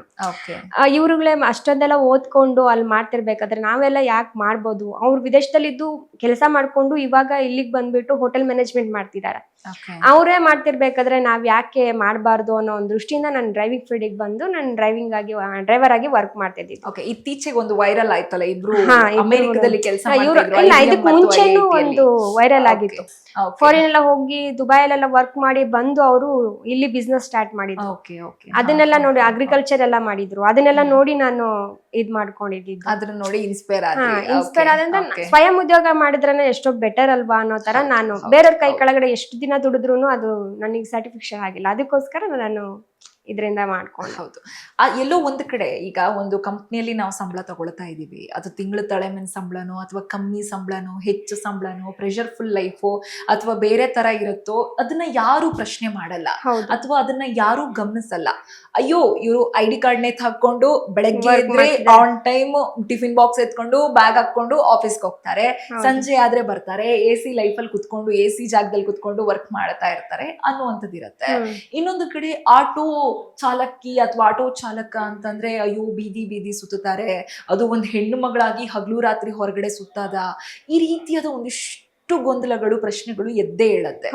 ಅದು ಇಂತಹ ಸಿಚುವೇಶನ್ ಬಂದಾಗ ಹೇಗೆ ಎದುರಿಸಿದ್ರಿ? ಸಡನ್ ಆಗಿ ಇದು ಬಿಟ್ಟು ಇದಕ್ಕೆ ಬಂದಾಗ ನನಗೆ ಬಂದಿದೆ ಮ್ಯಾಮ್ ತುಂಬಾನೇ. ಅಂದ್ರೆ ನಾನು ಅಲ್ಲಿ ನನ್ನ ಐಕ್ಯದಲ್ಲಿ ಲಾಸ್ಟ್ ವರ್ಕ್ ಮಾಡ್ತಾ ಇದ್ದಿದ್ದು ಫೆಸಿಲಿಟಿ ಟೀಮ್ ಅಲ್ಲಿ. ಅಲ್ಲಿ ವರ್ಕ್ ಮಾಡ್ಬೇಕಾದ್ರೆ ನಾನು ಅದೇ ನಾನು ಹೋಗ್ತಾ ಇದ್ದಿದ್ದು ಮಧ್ಯಾಹ್ನ 3 ಗಂಟೆಗೆ ಶಿಫ್ಟ್ ಹೋಗ್ತಾ ಇದ್ದಿದ್ದು. 3 ಗಂಟೆಯಿಂದ ಮಿಡ್ ನೈಟ್ 12 o'clock ವರೆಗೂ ಇರ್ತಿತ್ತು. ಮನೆಗೆ ಬರೋಷ್ಟೊತ್ತಿಗೆ 1 o'clock ಆಗಿತ್ತು. ನಮ್ಮ ಮನೆಯವ್ರವ್ರಿಗೆ ನಾನು ಫಸ್ಟೇ ಹೇಳಿದ್ದೆ ಈ ತರ ಶಿಫ್ಟ್ ಇದೆ. ಮೊದ್ಲೇ ಅವರು ಮನೆ ಕೊಡಲ್ಲ ಅಂತ ಹೇಳಿದ್ರು. ಅವಾಗ ನಾನು ಹೇಳಿದೆ ಈ ತರ ನನ್ ಶಿಫ್ಟ್ ಇದೆ, ನನ್ ಗೇಟ್ ಬೀಗ ಕೊಟ್ಬಿಡಿ, ನಾನು ಇದ್ ಮಾಡ್ಕೊಳ್ತೀನಿ ಅಂತ. ಆ ಟೈಮಲ್ಲಿ ನಾನು ಜರ್ನಿ ಮಾಡ್ಬೇಕಾದ್ರೆ ಕರೆಕ್ಟ್ ಆಗಿತ್ತು. ಅಲ್ಲಿ ನಾನು ಅದೇ ಒಂದು 6 month ಏನೋ ಆ ಮನೇಲಿ ಇರ್ಬೇಕಾದ್ರೆ ನಾನು ಅಲ್ಲಿ ಆ ಏರಿಯಾ ಯಾವುದು? ನಾಗಸಂದ್ರ. ಅವಾಗ ನಾನು ಒಂದ್ 6 month ಮಾತ್ರ ಅವ್ರ ಮನೇಲಿ ಇರ್ಬೇಕಾದ್ರೆ ನಾನು ಅಲ್ಲಿ ಐಕ್ಯದಲ್ಲಿ ಜಾಬ್ ಮಾಡ್ತಾ ಇದ್ದೆ. ಅದಕ್ಕೆ ಮುಂಚೆ ಬೇರೆ ಕಡೆ ಇದ್ದೆ ನಾನು. ಅದು ಏನು ಬೇರೆ ಮನೇಲಿ ಇದ್ದೆ. ಅಲ್ಲಿ ಮನೆ ಶಿಫ್ಟ್ ಆದಾಗ ಮಕ್ಳು ಸ್ಕೂಲ್ಗೆ ಹತ್ರ ಆಗುತ್ತೆ ಅಂತ ಮನೆಗೆ ಶಿಫ್ಟ್ ಮಾಡ್ಕೊಂಡಿದ್ದೆ. ಆ ಟೈಮಲ್ಲಿ ಅದೇ ಆಮೇಲೆ ಅವರು ಯಾಕಮ್ಮ IT ಬಿಟ್ಟೆ ಅಂದ್ರೆ ಅಲ್ಲಿ ಕೆಲಸ ಯಾಕೆ ಬಿಟ್ಟೆ, ಚೆನ್ನಾಗಿತ್ತಲ್ಲ ಮ್ಯಾನೇಜರ್ ಲೆವೆಲ್ ವರ್ಕ್ ಮಾಡ್ತಿದ್ದಲ್ಲ, ಯಾಕೆ ಬಿಟ್ಟೆ ನೀನು ಅಂತ ಕೇಳಿದ್ರು. ಇಲ್ಲ ನನ್ಗೆ ಈ ತರ ಫೈನಾನ್ಷಿಯಲ್ ಪ್ರಾಬ್ಲಮು ಇದೆ, ಮತ್ತೆ ಮಕ್ಳು ನೋಡ್ಕೊಳಕ್ ನೀವೇ ನೋಡ್ತಿದ್ದೀರಲ್ವಾ, ನಾನು ಯಾವಾಗ ಹೋಗ್ತೀನಿ ಯಾವಾಗ ಬರ್ತೀನಿ ಗೊತ್ತಾಗಲ್ಲ, ಅದಕ್ಕೋಸ್ಕರ ಬೇಡ ಅಂತ ನಾನು ಬಿಟ್ಟು ಇವಾಗ ಈ ತರ ಮಾಡ್ಕೊಂಡಿದ್ದೀನಿ ಅಂತಂದೆ. ಸರಿ ಅಂತ ಸುಮ್ಮನಾದ್ರು. ಆಮೇಲೆ ಆಟೋ ಫೀಲ್ಡಿಗೆ ಬಂದ್ಮೇಲೆ ನಾನು ಅದೇ ಡೇನು ನೈಟು ಎಲ್ಲ ತುಂಬಾ ಲೇಟಾಗೆಲ್ಲ ಡ್ಯೂಟಿ ಎಲ್ಲ ಮಾಡ್ಕೊಂತಿದ್ದೆ. ಯಾಕಂದ್ರೆ ಫೈನಾನ್ಷಿಯಲ್ ಪ್ರಾಬ್ಲಮ್ ತುಂಬಾ ಇತ್ತು ನನಗೆ. ಆ ಟೈಮಲ್ಲಿ ಸಿಂಗಲ್ ಪೇರೆಂಟ್ ಆಗಿರೋದಕ್ಕೆ ನಾನೇ ನನ್ನ ಮನೆಗೆ ನನ್ನ ಮಕ್ಳಿಗೆ ನಾನೇ ಆಧಾರ, ಬೇರೆ ಎಲ್ಲೂ ನನಗೆ ಅಮೌಂಟ್ ಬರೋ ಅಂತ ಪರಿಸ್ಥಿತಿ ಇರಲಿಲ್ಲ. ಫೈನಾನ್ಷಿಯಲಿ ತುಂಬಾನೇ ಟಫ್ ಆಗಿತ್ತು. ಅವಾಗ ನಾವೇನ್ ಮಾಡ್ತಿದ್ವಿ, ನೈಟ್ ಎಲ್ಲ ಕೆಲವೊಂದ್ಸರಿ ನೈಟ್ ಲೇಟಾಗಿ ಹೋಗೋದು, 11-12 ಗಂಟೆಗೆಲ್ಲ ಹೋಗೋದೆಲ್ಲ ಮಾಡ್ತಾ ಇದ್ದೆ ಮನೆಗೆ. ಅವಾಗ ನಮ್ಮ ಮನೆ ಓನರೇ ಹೇಳಿದ್ರು, ನೀನ್ ಆಟೋ ಫೀಲ್ಡಿಗೆ ಹೋದ್ಮೇಲೆ, ಆಟೋ ಡ್ರೈವಿಂಗಿಗೆ ಹೋದ್ಮೇಲೆ ತುಂಬಾ ಕೆಟ್ಟ ಹೋಗ್ಬಿಟ್ಟೆ ನೀನು, ಎಲ್ಲಿ ಹೋಗ್ತೀಯೋ ಯಾರಿಗ್ ಗೊತ್ತು, ಆತರ ಎಲ್ಲ ಮಾತಾಡಕ್ ಶುರು ಮಾಡಿದ್ರು. ಆಮೇಲೆ ನೀವ್ ಇದೇ ತರ ಎಲ್ಲ ಮಾಡೋಂಗಿದ್ರೆ ಮನೆ ಖಾಲಿ ಮಾಡ್ಬಿಡಿ ಅಂತ ಮನೆನೇ ಖಾಲಿ ಮಾಡಿಸ್ಬಿಟ್ರು. ಅಂತಹ ಸಿಚುವೇಶನ್ ಎಲ್ಲ ಎದುರಾಗ್ಬಿಡ್ತು. ನೀವು IT ಲಿ ವರ್ಕ್ ಮಾಡ್ತಿದ್ರಲ್ಲ ಮೇಡಮ್, ಆಗ ನಿಮ್ಮ ಅಂಡರ್ ಎಷ್ಟು ಜನ ಇದ್ರು? ಅಂದ್ರೆ ಸರ್ವಿಸ್ ಅಂತಂದ್ರೆ ನಂದು service field ma'am. Service field ಅಲ್ಲಿ ಸ್ಟಾಫ್ಸ್ ಅಂದ್ರೆ ಹೌಸ್ ಕೀಪಿಂಗು ಮತ್ತೆ ಮೇಂಟೆನೆನ್ಸ್ ಬರ್ತಿದ್ರು, ಗಾರ್ಡನ್ ಏರಿಯಾಸ್ ಬರ್ತಿದ್ರು, ಎಲ್ಲರೂ ಬರ್ತಿದ್ರು. ಅರೌಂಡಿಂಗ್ ಒಂದು 400 ಮೆಂಬರ್ಸ್ ಇದ್ರು, 350-400 ಮೆಂಬರ್ಸ್ ಇದ್ರು ಮ್ಯಾಮ್. ವರ್ಕ್ ಮಾಡ್ತಾ ಇದ್ರು. ಹೇಗೆ ಅವಾಗ ಹೇಗೆ ನಿಭಾಯಿಸ್ತಿದ್ರಿ? ಆಗ ಲೈಫ್ ನಿಮ್ದು ಹೇಗಿತ್ತು? ಅಂದ್ರೆ ಅದು ಲೈಫ್ ಚೆನ್ನಾಗೇ ಇತ್ತು, ಇಲ್ಲ ಅಂತ ಹೇಳಕ್ಕಾಗಲ್ಲ. ಬಟ್ ಅದೇ ಫೈನಾನ್ಷಿಯಲ್ ಪ್ರಾಬ್ಲಮ್ ನಂದು ಜಾಸ್ತಿ ಇದ್ದಿದ್ದಕ್ಕೆ, ಒಬ್ಬರೇ ದುಡ್ದು ಸಂಸಾರ ನಡೆಸ್ತಾ ಇದ್ದಿದ್ದಕ್ಕೆ ನನಗೆ ಅಲ್ಲಿ ಬರ್ತಾರೆ ಸಾಕಾಗ್ತಿರ್ಲಿಲ್ಲ. ಮತ್ತೆ ನನ್ಗೆ ಸೆಂಟ್ರಲ್ ಏನಾದ್ರು ಅಮೌಂಟ್ ಬೇಕು ಅಂದ್ರೆ ಇನ್ನೊಬ್ರ ಹತ್ರ ಕೈ ಚಾಚಕ್ಕೂ ನನಗೆ ಹಿಂದೆ ಮುಂದೆ ನೋಡ್ತಾ ಇದ್ದೆ. ನಾನು ಕೇಳ್ಬೇಕು ಅಂದ್ರೂ ಹಿಂದೆ ಮುಂದೆ ಚಾಚಿದ್ರು ಒಬ್ರು ಒಂದ್ ತಿಂಗಳು ಕೊಡ್ಬೋದು, ಮತ್ತೆ ಇನ್ನೊಂದ್ ತಿಂಗಳ ಅದೇ ಅವಾಗ ಬೇಜಾನ್ ಮಾತುಗಳನ್ನೆಲ್ಲ ನಾನು ಕೇಳಿದ್ದೆ. ಯಾವಾಗ್ಲೂ ಹಿಂಗ್ ಇದ್ ಮಾಡ್ಕೊಂತೀಯಾ ಅದು ಇದು ಅಂತೆಲ್ಲ ನನ್ಗೆ. ಆ ಟೈಮಲ್ಲಿ ನಾನು ಸ್ವಿಗ್ಗಿ ಝೊಮ್ಯಾಟೊ ಎಲ್ಲಾನು ಮಾಡಿದೀನಿ. ಅಂದ್ರೆ ಸೆಂಟ್ರಲ್ಲಿ ನನಗೆ ಅಮೌಂಟ್ ಇದಕ್ಕೋಸ್ಕರ ಸ್ವಿಗ್ಗಿ ಝೊಮ್ಯಾಟೊ ಎಲ್ಲ ಮಾಡಿದೀನಿ ನಾನು ಪಾರ್ಟ್ ಟೈಮ್ ಆಗಿ, ಅದನ್ನು ಮಾಡ್ಕೊಂಡಿದೀನಿ. ಓಕೆ, ಆ ಟೈಮಲ್ಲೂ ಕೂಡ ನೀವು ಸ್ವಿಗ್ಗಿ ಹೌದು, ಪಾರ್ಟ್ ಟೈಮ್ ಆಗಿ ಅದನ್ನು ಮಾಡ್ಕೊಂಡು ಪೆಟ್ರೋಲ್ಗೆ, ಗಾಡಿಗೆ ಪೆಟ್ರೋಲು, ಮತ್ತೆ ಮಕ್ಕಳು ಡೈಲಿ ಖರ್ಚಿರುತ್ತಲ್ವಾ, ಸ್ಕೂಲ್ಗೆ ಹೋಗೋ ಮಕ್ಕಳು ಡೈಲಿ ಖರ್ಚಿರುತ್ತೆ, ಅದಕ್ಕೆ ಮನೆ ಸಂಸಾರ ಯೂಸ್ ಮಾಡಕ್ಕೆ ಎಲ್ಲದಕ್ಕೂ ನಾನು ಇದ್ ಮಾಡ್ಕೊಳ್ತಾ ಇದ್ದೆ ಮ್ಯಾಮ್. ಆಮೇಲೆ ಅನ್ಸ್ಕೊಂತು ತಿಂಗ್ಳಿಗೆ ಒಂದು ಸರಿಗೆ ಅಮೌಂಟ್ ನನ್ ಕಾಯ್ಬೇಕು, ಮತ್ತೆ ಅಲ್ಲಿ ಕೊಡೋ ಟೆನ್ಷನ್ ತಗೊಬಂದ್ ಮಕ್ಳ ಮೇಲೆಲ್ಲ ಬಿಡ್ಬೇಕು, ಡೇ ನೈಟ್ ಎಲ್ಲ ವರ್ಕ್ ಮಾಡ್ಬೇಕು, ಈ ಕಡೆ ನಿದ್ದೆನೂ ಇಲ್ಲ, ಈ ಕಡೆ ಸಮಯನೂ ಸಿಗಲ್ಲ. ಅದಕ್ಕೆ ನಾನು ಅದನ್ನೆಲ್ಲ ಕ್ವಿಟ್ ಮಾಡ್ಬಿಟ್ಟು ಆಟೋ ಫೀಲ್ಡಿಗೆ ಬಂದ್ರಿ. ಓಕೆ, ನೀವ್ ಆಗ್ಲೇ ಹೇಳಿದ್ರಿ ಒಬ್ರೇ ದುಡಿಬೇಕು, ಒಬ್ರೇ ಸಂಸಾರ ನಡೆಸ್ಬೇಕು ಅಂತಂದ್ರೆ, ಯಾಕೆ ನಿಮ್ ಹಸ್ಬೆಂಡ್ ಕೆಲ್ಸಕ್ಕೆ ಹೋಗಲ್ವಾ ಹೇಗೆ? ಮ್ಯಾಮ್ ಅದೇ ನಾನೆಲ್ಲ ಫೆಸಿಲಿಟಿ ಟೀಮಲ್ಲಿ ವರ್ಕ್ ಮಾಡ್ಬೇಕಾದ್ರೆ ಅವಾಗ ಟೈಮ್ ಸಿಗ್ತಿರ್ಲಿಲ್ಲ. ನಾನು ಅವಾಗ ಊರಿಂದ ಜರ್ನಿ ಮಾಡ್ತಾ ಇದ್ವಿ, ಬ್ಯಾಂಗ್ಳೂರಲ್ಲಿ ಇರ್ಲಿಲ್ಲ. ಯಾವ ಊರಿಂದ? ಬಂಗಾರಪೇಟೆ ಅಂತ. ಬಂಗಾರಪೇಟೆಯಿಂದ ಡೈಲಿ ಜರ್ನಿ ಮಾಡ್ತಾ ಇದ್ವಿ. ಮಾರ್ನಿಂಗ್ 3 o'clock ಬಿಟ್ರೆ ಮತ್ತೆ ನೈಟ್ 10 o'clock, 9:30 10 o'clock ಆಗ್ತಿತ್ತು ಮನೆಗೆ ಸೇರೋದು ನಾನು. ಅವಾಗಿನ ಮಕ್ಳು ಚಿಕ್ಕವ್ರು, ನನ್ ಮಗ 9 ತಿಂಗಳು ಮಗು ಅವಾಗ ನಾನು ಕೆಲಸ ಸ್ಟಾರ್ಟ್ ಮಾಡಿದಾಗ. ಅವಾಗೆಲ್ಲ ನೀವು ಐಟಿಎಲ್ ವರ್ಕ್ ಮಾಡ್ತಾ ಇದ್ದಾಗ? ಇಲ್ಲ, ಅವಾಗ ನಾನು ಅಕ್ಸೆಂಚರ್ ಅಲ್ಲಿ ವರ್ಕ್ ಮಾಡ್ತಿದ್ದೆ. ಕೊರೋನಾ ಆದ್ಮೇಲೆ ನಾನು ಐಕೆಗೆ ಶಿಫ್ಟ್ ಆಗಿದ್ದೆ ಅಲ್ಲಿಂದ. ಅವಾಗ ಅಲ್ಲಿ ಅಕ್ಸೆಂಚರ್ ಅಲ್ಲಿ ವರ್ಕ್ ಮಾಡ್ಬೇಕಾದ್ರೆ ಅದೇ ತುಂಬಾ ಮಿಸ್ಅಂಡರ್ಸ್ಟ್ಯಾಂಡಿಂಗ್ ಎಲ್ಲ ಬಂತು ಮನೇಲಿ, ಜಗಳ ಎಲ್ಲ ಅದು ಇದು ಆಗಿ ಅವಾಗ ಸ್ವಲ್ಪ ನಾವು ಡಿವೈಡ್ ಆಗಿದ್ವಿ ಮನೆಯಿಂದ. ನಾನು ಹೊರಗಡೆ ಬಂದ್ಬಿಟ್ಟಿದ್ದೆ ಮನೆಯಿಂದ, ಮಕ್ಕಳನ್ನ ಕರ್ಕೊಂಡು ಹೊರಗಡೆ ಬಂದಿದ್ದೆ. ಅಂದ್ರೆ ನಿಮ್ಮ ಹಸ್ಬೆಂಡ್ ಕೂಡ ಪ್ರೆಷರ್ ನ ನಿಮ್ ಮೇಲೆ ಹಾಕುವಂತದ್ದು, ಟೈಮ್ ಕೊಡಲ್ಲ ಅಂತ ಅನ್ಮನ್ಸೋದು ಆತರ ಎಲ್ಲ ಇರ್ತಿತ್ತು. ಅದಕ್ಕೆ ನಾನೇನ್ ಮಾಡ್ದೆ, ಮಕ್ಕಳನ್ನ ಕರ್ಕೊಂಡು ಹೊರಗಡೆ ಬಂದಿದ್ದೆ ಮ್ಯಾಮ್. ಹೊರಗಡೆ ಬಂದೆ ಅಂದ್ರೆ ಎಷ್ಟು ದಿನ ಅವರಿಂದ ದೂರ ಇದ್ರಿ ನೀವು? ಸುಮಾರು 3.5 ವರ್ಷ ಆಯ್ತು. 3.5 ವರ್ಷ. ಓಕೆ, ಅಂದ್ರೆ ಡಿವೋರ್ಸ್ ಹಂತದವರೆಗೂ ಹೋಗಿತ್ತು? ಡಿವೋರ್ಸ್ ಹಂತದವರೆಗೂ ಹೋಗಿತ್ತು. ಡಿವೋರ್ಸ್ ಹಂತದವರೆಗೂ ಹೋದ್ಮೇಲೆ ಮತ್ತೆ ನಾನು ನನ್ನ ಡಿಸಿಷನ್ ಚೇಂಜ್ ಮಾಡ್ಕೊಂಡೆ. ಯಾಕಂದ್ರೆ ನಮ್ದೇನೋ ವಯಸ್ಸಾಗೋಯ್ತು, ಇವಾಗ ನಮ್ದು ಹಾಫ್ ಲೈಫ್ ನ ನಾವು ಮುಗಿಸ್ಬಿಟ್ಟಿದೀವಿ. ಇವಾಗ ನನ್ನ ಮಕ್ಕಳದು ಫ್ಯೂಚರ್ ಇರೋದಲ್ವಾ, ನಾಳೆ ದಿನ ಅವ್ರನ್ನ ಇದ್ ಮಾಡ್ತಾರೆ ಅಂದ್ರೆ ನಾವಿಲ್ಲ ಅಂದ್ರೂ ಒಬ್ರು ಬೇಕೇ ಬೇಕಲ್ವಾ, ಮಕ್ಕಳಿಗೆ ತಂದೆ ಅನ್ನೋದು ಬೇಕೇ ಬೇಕು. ಅದಕ್ಕೋಸ್ಕರ ನಾನು ಏನ್ ಮಾಡಿದೆ, ಮತ್ತೆ ನಮ್ಮನ್ನು ವಾಪಸ್ ಕಳ್ಸ್ಕೊಂಡೆ. ಅವಾಗ ಏನ್ ಜಗಳ ಆಯ್ತಲ್ಲ ಆ ಟೈಮಲ್ಲಿ ನಿಮ್ಗೆ, ನೀವು ವರ್ಕ್ ಮಾಡ್ತಾ ಇದ್ದಾಗ ಆ ಟೈಮಲ್ಲಿ ನಿಮ್ಗೆ ಏನ್ ಅನ್ಸ್ತು? ಈ ಜಗಳ, ಈ ಮನೆಯವ್ರಿಗಿಂತ ನಿಮ್ಗೆ ಕೆಲ್ಸನೇ ಮುಖ್ಯ, ಕೆಲ್ಸನೇ ಮುಖ್ಯ ಅನ್ನೋದಕ್ಕಿಂತ ಒಂದು ನಂಬಿಕೆ ಅನ್ನೋದು ಇರ್ಬೇಕು. ಯಾವ್ದೇ ಜೀವನದಲ್ಲಿ ಅದ್ರ ನಂಬಿಕೆ ಇರ್ಬೇಕು. ಅವ್ರು ಏನೇ ಮಾಡ್ಲಿ ನಂಬಿಕೆ ಅನ್ನೋದು ಇರ್ಬೇಕು. ಆ ನಂಬಿಕೆ ಸಿಗ್ದಿರೋ ಜಾಗದಲ್ಲಿ ನಾವ್ ಇರ್ಲೇಬಾರ್ದು ಅನ್ನೋ ಒಂದು ಇದಕ್ಕೋಸ್ಕರ ಅವಾಗ ಅಷ್ಟು ಕೋಪನೂ ಇತ್ತು, ಎಲ್ಲ ಇತ್ತು. ಅದಕ್ಕೆ ವಾಪಸ್ ಬಂದ್ಬಿಟ್ರಿ. ಹಾಗೆ ನೀವು ಒಬ್ರೇ ಜೀವನ ನಡೆಸ್ತಾ ಇದ್ರಿ, ಮಕ್ಕಳನ್ನ ನೀವೇ ನೋಡ್ಕೋಬೇಕಿತ್ತು, ನೀವು ಕೆಲ್ಸಕ್ಕೂ ಹೋಗ್ಬೇಕಿತ್ತು. ಆ ಟೈಮಲ್ಲಿ ಹೇಗ್ ನಿಭಾಯಿಸ್ತಿದ್ರಿ ಮೇಡಮ್? ಎಲ್ಲ ತುಂಬಾ ಕಷ್ಟ ಆಗ್ತಿತ್ತು ಮ್ಯಾಮ್. ನಾನು ಅದೇ ಹೇಳ್ತಿದ್ದೀನಲ್ಲ, ನಾನು ಹೊರಗಡೆ ಬಂದು 1 ತಿಂಗಳು ನನ್ನ ಮಕ್ಕಳನ್ನ ಅನಾಥಾಶ್ರಮದಲ್ಲಿ ಬಿಟ್ಟಿದ್ದೆ ನಾನು. ಅನಾಥಾಶ್ರಮ? ಹೌದು, ಇಲ್ಲಿ ನಾಗದೇವನಹಳ್ಳಿ ಇದೆಯಲ್ಲ, ಕೆಂಗೇರಿ ರಿಂಗ್ ರೋಡ್ ಅಲ್ಲಿ, ಅಲ್ಲಿ ನಾಗದೇವನಹಳ್ಳಿ ಹತ್ರ ಒಂದು ಚಿಕ್ಕ ಆಶ್ರಮ ಇತ್ತು. ಅಲ್ಲಿ ನಾನು ಅನಾಥಾಶ್ರಮದಲ್ಲಿ ಬಿಟ್ಟಿದ್ದೆ 1 ತಿಂಗಳು. ಆ ಟೈಮಲ್ಲಿ ಕೊರೋನಾ ಟೈಮ್ ಅಲ್ವಾ, ಅವಾಗ ರಾಮಯ್ಯ ಹಾಸ್ಪಿಟಲ್ ಕೊರೋನಾ ವಾರಿಯರ್ ಆಗಿ ವರ್ಕ್ ಮಾಡ್ತಾ ಇದ್ದೆ ಅಮೌಂಟ್ಗೋಸ್ಕರ. ಆಮೇಲೆ ಅಲ್ಲೊಂದು 6 ಮಂತ್ ಅದೇ ತರ ಮಾಡ್ಕೊಂಡು ಒಂದು 6 ಮಂತ್ ಅಲ್ಲಿ ವರ್ಕ್ ಮಾಡಿದೆ. ಬಟ್ 1 ಮಂತ್ಗೆ ನಾನು ಮತ್ತೆ ಮಕ್ಕಳನ್ನ ರಿಟರ್ನ್ ಕರ್ಕೊಂಡ್ಬಂದೆ. ಒಂದು ಚಿಕ್ಕ ಮನೆ ಮಾಡ್ಕೊಂಡು ಮಕ್ಕಳನ್ನ ರಿಟರ್ನ್. ಅಂದ್ರೆ ನಿಮ್ಗೆ ಆ ಸಮಯದಲ್ಲಿ ಎಲ್ಲೂ ಉಳ್ಕೊಳ್ಳೋಕೆ ಜಾಗ ಇಲ್ಲ, ಫ್ರೆಂಡ್ಸ್ ರೂಮ್ ಅಲ್ಲಿ ಇದ್ದೆ ನಾನು. ಫ್ರೆಂಡ್ ಒಬ್ರು ರೂಮ್ ಅಲ್ಲಿ ಇದ್ದೆ. ಆಮೇಲೆ ಮತ್ತೆ ಚಿಕ್ಕದಾಗ ಒಂದು ರೂಮ್ ಮಾಡ್ಕೊಂಡು ಅವ್ರ ಮನೇಲಿ ಇದ್ದೆ ಮತ್ತೆ ನಾನು. ಅದಕ್ಕೋಸ್ಕರ ಅನಾಥಾಶ್ರಮದಲ್ಲಿ ಬಿಟ್ಟಿದ್ರಿ? 1 ತಿಂಗಳು ನನ್ನ ಮಕ್ಕಳು ಮುಖ ನೋಡಿರ್ಲಿಲ್ಲ, ಬರೀ ವಿಡಿಯೋ ಕಾಲ್ ಅಲ್ಲಿ ಮಾತಾಡ್ತಾ ಇದ್ದೆ ನಾನು. ಹೇಗೆ ಅನಾಥಾಶ್ರಮದವರು ಅಮ್ಮ ಅಂತ ಗೊತ್ತಿದ್ರು ಸೇರಿಸ್ಕೊಂಡ್ರೆ? ಗೊತ್ತಿದ್ದು ನಾನಿಲ್ಲ, ಹೇಳಿದ್ದೆ ನಾನು ಈ ತರ ಪರಿಸ್ಥಿತಿ ಇದೆ, ಸಿಂಗಲ್ ಪೇರೆಂಟ್, ಈ ತರ ಪರಿಸ್ಥಿತಿ ಇದೆ, ಸ್ವಲ್ಪ ದಿನ ಇಟ್ಕೊಳ್ಳಿ ಅಂತ ನಾನು ಅಲ್ಲಿ ಬಿಟ್ಟೆ. ಮತ್ತೆ ನಾನು ಅಲ್ಲಿಗೆ ರಿಟರ್ನ್ ಕರ್ಕೊಂಡ್ ಬರ್ಬೇಕಾದ್ರೆ ನಾನು 10,000 ಪೇ ಮಾಡ್ಬಿಟ್ಟು ಮತ್ತೆ ನಾನು ಕರ್ಕೊಂಡ್ಬಂದ್ರಿ. ಓಕೆ, ಅನಾಥಾಶ್ರಮದಲ್ಲಿ. ಓ ಮೈ ಗಾಡ್, ಏನೆಲ್ಲ ಕೆಲಸ ಮಾಡಿದೀರಾ ನೀವು ನಿಮ್ ಲೈಫ್ ಅಲ್ಲಿ? ನಾನು ಸ್ವಿಗ್ಗಿ ಝೊಮ್ಯಾಟೊ ಮಾಡಿದ್ದೀನಿ, ಮತ್ತೆ ಪಾರ್ಟ್ ಟೈಮ್ ಆಗಿ ಮಾಡ್ಕೊಂಡಿದ್ದೀನಿ. ಡ್ರೈವಿಂಗ್ ಮಾಡಿದ್ದೀನಿ, ಮತ್ತೆ ಅದು ಸರ್ವಿಸ್ ಫೀಲ್ಡ್ ಅಲ್ಲಿ ವರ್ಕ್ ಮಾಡಿದ್ದೀನಿ ಮ್ಯಾಮ್. ಹಾಸ್ಪಿಟಲ್ ಕೊರೋನಾ ವಾರಿಯರ್ ಆಗಿ ವರ್ಕ್ ಮಾಡಿದ್ದೀನಿ. ಮತ್ತೆ ಅಲ್ಲಿ ಹಾಸ್ಪಿಟಲ್ ಸ್ವಲ್ಪ ದಿವಸ ಒಂದು 6 ಮಂತ್ಸ್ ಅನ್ಸುತ್ತೆ ಸೂಪರ್ವೈಸರ್ ಆಗಿ ವರ್ಕ್ ಮಾಡಿದ್ದೀನಿ. ಹಾಸ್ಪಿಟಲ್ ಕೆಲಸ ಸೆಟ್ ಆಗಿಲ್ವಾ ನಿಮ್ಗೆ? ಅಂದ್ರೆ ಮಕ್ಳಿದಾರಲ್ವಾ ಮ್ಯಾಮ್, ಬೇಡ ಅಂತ ನಾನೇ ಕ್ವಿಟ್ ಮಾಡಿದೆ. ಹಾಸ್ಪಿಟಲ್ ವರ್ಕ್, ಚಿಕ್ಕ ಮಕ್ಳನ್ನ ಮತ್ತೆ ಬಂದು ನೋಡ್ಕೊಳ್ತೀವಲ್ವಾ, ಅದಕ್ಕೆ ಅವಾಗಿನ ಚಿಕ್ಕವರಿದ್ರು ಮಕ್ಕಳು. ನನ್ ಮಗ 1st ಸ್ಟ್ಯಾಂಡರ್ಡ್ ಇದ್ದ, ಚಿಕ್ಕ ಮಗ. ದೊಡ್ಡ ಮಗ 3rd ಸ್ಟ್ಯಾಂಡರ್ಡ್ ಇದ್ದ. 3rd ಸ್ಟ್ಯಾಂಡರ್ಡ್ ಇದ್ರು. ಓಕೆ. ಈಗ ಪ್ರೆಸೆಂಟ್ ಮಕ್ಳು ಏನು ಓದ್ತಾ ಇದ್ದಾರೆ? ಇವಾಗ ಚಿಕ್ಕ ಮಗ 6th ಸ್ಟ್ಯಾಂಡರ್ಡ್ ಓದ್ತಿದ್ದಾನೆ, ದೊಡ್ಡವನು 9th ಸ್ಟ್ಯಾಂಡರ್ಡ್ ಓದ್ತಿದ್ದಾನೆ. ಆಗ ಊಟ ತಿಂಡಿಗೆ ಏನು ಸಮಸ್ಯೆ ಇರ್ಲಿಲ್ವಾ ನೀವು ಹಸ್ಬೆಂಡ್ ನ ಮಟ್ಟು ಮನೆಗೆ ಈಚೆ ಬಂದ ಮೇಲೆ? ಇಲ್ಲ, ಊಟ ತಿಂಡಿಗೆ ಅಂದ್ರೆ ಸ್ವಲ್ಪ ದಿನ ಇತ್ತು ಮ್ಯಾಮ್. ಅಂದ್ರೆ ಮಕ್ಕಳನ್ನ ಅಲ್ಲಿ ಬಿಟ್ಟಿದ್ನಲ್ವಾ ನಾನು, ಇಲ್ಲಿ ನಾನು ಹೇಗೋ ಮ್ಯಾನೇಜ್ ಮಾಡ್ಕೊಂತಿದ್ದೆ. ಅಂದ್ರೆ ಮ್ಯಾನೇಜ್ ಅಂದ್ರೆ ನೀರು ಬನಾನ ಅಷ್ಟೇ ನಾನು ಜಾಸ್ತಿ ಇದ್ ಮಾಡ್ತಿದ್ದು. ವೇಸ್ಟ್ ಖರ್ಚೆಲ್ಲ ಮಾಡ್ತಿರ್ಲಿಲ್ಲ. ಯಾರಾದ್ರೂ ಫ್ರೆಂಡ್ಸ್ ಊಟ ಕೊಡಿಸ್ತಾರ ಅಂತ ನೋಡ್ತಿರ್ತಿದ್ದೆ, ಇಲ್ಲ ಫ್ರೆಂಡ್ಸ್ ಏನಾದ್ರು ತಗೊಂಬಂದೆ ತಿಂತಾ ಇದ್ದೆ. ಆತರ ಎಲ್ಲ ಇದೆ. ಆತರ ಸಿಚುವೇಶನ್ ಇತ್ತು. ಓಕೆ. ಎಷ್ಟು ವರ್ಷ ಆಯ್ತು ನೀವು ಆಟೋ ಫೀಲ್ಡ್ ಬಂದು? 4 ವರ್ಷ ಆಯ್ತು ಮ್ಯಾಮ್. 4 ವರ್ಷ ಆಯ್ತು. ಯಾವಾಗ, ಯಾವ ಇಸ್ವಿಯಲ್ಲಿ? 2022 ನಲ್ಲಿ ಬಂದು. 2022 ಅಲ್ಲಿ. ಹೇಗೆ ಆಟೋ ಹೇಗ್ ಪರ್ಚೇಸ್ ಮಾಡಿದ್ರಿ? ಯಾಕೆ ಆಟೋ ಫೀಲ್ಡ್ ಸಡನ್ ಆಗಿ ಆಟೋ ಪರ್ಚೇಸ್ ಮಾಡಿದಂದ್ರೆ ಅಲ್ಲಿ ಜಾಬ್ ಫಿಟ್ ಮಾಡಿದ್ನಲ್ವಾ, ಆ ಟೈಮಲ್ಲಿ ಸ್ವಲ್ಪ ಬೇರೆಯವ್ರ ಹತ್ರ ನಾನು ಇಲ್ಲಿ ಫಿಟ್ ಮಾಡಿದ್ರೆ ನನಗೆ ಅಮೌಂಟ್ ಬರುತ್ತೆ ಅನ್ನೋ ಗೊತ್ತಿದೆ ನನಗೆ. ನಮ್ದು PF ಅಮೌಂಟ್ ಎಲ್ಲ ಇರುತ್ತಲ್ವಾ, ಅದೆಲ್ಲ ಬರುತ್ತೆ ಅಂತ ಗೊತ್ತು. ಮತ್ತೆ ಸ್ಯಾಲರಿ ಸೆಟಲ್ಮೆಂಟ್ ಎಲ್ಲ ಇರುತ್ತಲ್ವಾ, ಇಷ್ಟು ವರ್ಷಕ್ಕೆ ವರ್ಕ್ ಮಾಡಿದ್ರೆ ಸೆಟಲ್ಮೆಂಟ್ ಅಮೌಂಟ್ ಅಂತ ಬರುತ್ತೆ. ಸೆಟಲ್ಮೆಂಟ್ ಅಮೌಂಟ್ ಎಲ್ಲ ಬರುತ್ತೆ ಅನ್ನೋದು ಗೊತ್ತಿದ್ದು ಬೇರೆಯವ್ರ ಹತ್ರ ನಾನು ಸಾಲ ತಗೊಂಡಿದ್ದೆ. 1 ಲಕ್ಷ ಸಾಲ ತಗೊಂಡು ಆಟೋ ಹಾಕೊಂಡಿದ್ದೆ. ಅಂದ್ರೆ ಅಲ್ಲಿ ಜಾಬ್ ಫಿಟ್ ಮಾಡಕ್ ಒಂದ್ ತಿಂಗಳು ಮುಂಚೆನೆ ನಾನು ನೋಟಿಸ್ ಪೀರಿಯಡ್ ಮಾಡ್ತಿದ್ನಲ್ಲ, ಆ ಟೈಮಲ್ಲೇ ನಾನು ತಗೊಂಡಿದ್ದೆ. ಎಲ್ಲ ಫುಲ್ ಪ್ಲಾನ್ ಮಾಡಿದ್ರಿ? 1 ಮಂತ್ ತಗೊಂಡು ಮತ್ತೆ ಅಲ್ಲೂ ಆಟೋನು ಓಡಿಸ್ಕೊಂಡು ಇದನ್ನು ಮಾಡ್ಕೊಂಡಿರ್ತಾ ಇದ್ದೆ. ಯಾಕಂದ್ರೆ ಮ್ಯಾನೇಜ್ ಆಗುತ್ತಾ ಇಲ್ವೋ ಅಂತ ನೋಡೋಣ ಅಂತ ಹೇಳ್ಬಿಟ್ಟು ಎರಡನ್ನೂ ಮಾಡ್ತಾ ಇದ್ದೆ ನಾನು. ಓಕೆ. ಅಂದ್ರೆ ಆಟೋ ಫೀಲ್ಡ್ಗೆ ಮೊದಲೇ ಬರ್ಬೇಕು ಅಂತ ಪೂರ್ತಿಯಾಗಿ ನಿರ್ಧಾರ ಮಾಡಿ ಗಟ್ಟಿ ಮನಸ್ ಮಾಡಿನೇ ಇಲ್ಲಿ ಜಾಬ್. ಅದೇ ನನ್ನ ತಮ್ಮ ನಂಗೆ ಸ್ವಲ್ಪ ಸ್ಫೂರ್ತಿ ಕೊಟ್ಟ ಅವಾಗ. ನೀನ್ ಇಷ್ಟೆಲ್ಲ ಕಷ್ಟ ಬಿದ್ದು ಇಲ್ಲೂ ಕೆಲಸ ಮಾಡಿ, ಅವನು ನನ್ನ ಅಂಡರಲ್ಲೇ ವರ್ಕ್ ಮಾಡ್ತಾ ಇದ್ದ ಅಲ್ಲಿ ಮಾಡ್ಬೇಕಾದ್ರೆ. ಅಲ್ಲಿ ಅಂದ್ರೆ ಅಲ್ಲಿ ವರ್ಕ್ ಮಾಡೋ ಹುಡುಗ ತಮ್ಮನ್ಗಿನ ಹೆಚ್ಚಾಗಿ ಇದ್ ಮಾಡ್ತಾ ಇದ್ದೆ. ಅವನ ಹತ್ರನೇ ಡ್ರೈವಿಂಗ್ ಕಲ್ತಿದ್ದು ಎಲ್ಲ ನಾನು. ಅವಾಗ ಅವರು ಹೇಳಿದ್ರು, ಇಷ್ಟೆಲ್ಲ ಯಾಕೆ ವರ್ಕ್ ಇದ್ ಮಾಡ್ಬೇಕು ನೀನು, ಸುಮ್ನೆ ಅಲ್ಲಿ ಅವ್ರ ಹತ್ರ ಎಲ್ಲ ಬೈಸ್ಕೊಂಡು ಮಾಡ್ಕೊಂಡೆಲ್ಲ ಕೆಲಸ ಮಾಡೋ ಬದಲು ಆರಾಮಾಗಿ ನೀನು ಇದ್ ಡ್ರೈವಿಂಗ್ ಫೀಲ್ಡ್ ಹೆಂಗು ನಿಂಗೆ ಡ್ರೈವಿಂಗ್ ಬರುತ್ತಲ್ವಾ, ಏರಿಯಾಸ್ ಸುಮೋಟೋ ಮಾಡೋದ್ರಿಂದ ಆಲ್ಮೋಸ್ಟ್ ಎಲ್ಲ ಗೊತ್ತಿತ್ತು ನನಗೆ ಆಲ್ಮೋಸ್ಟ್. ಅದು ಗೊತ್ತಿತ್ತು. ಅದಕ್ಕೆ ನಾನೇನ್ ಮಾಡ್ದೆ, ಸರಿ ಆಯ್ತು ಬರ್ತೀನಿ, ಗಾಡಿ ತಗೊಳ್ಳೋಣ ಅಂತೇಳಿ.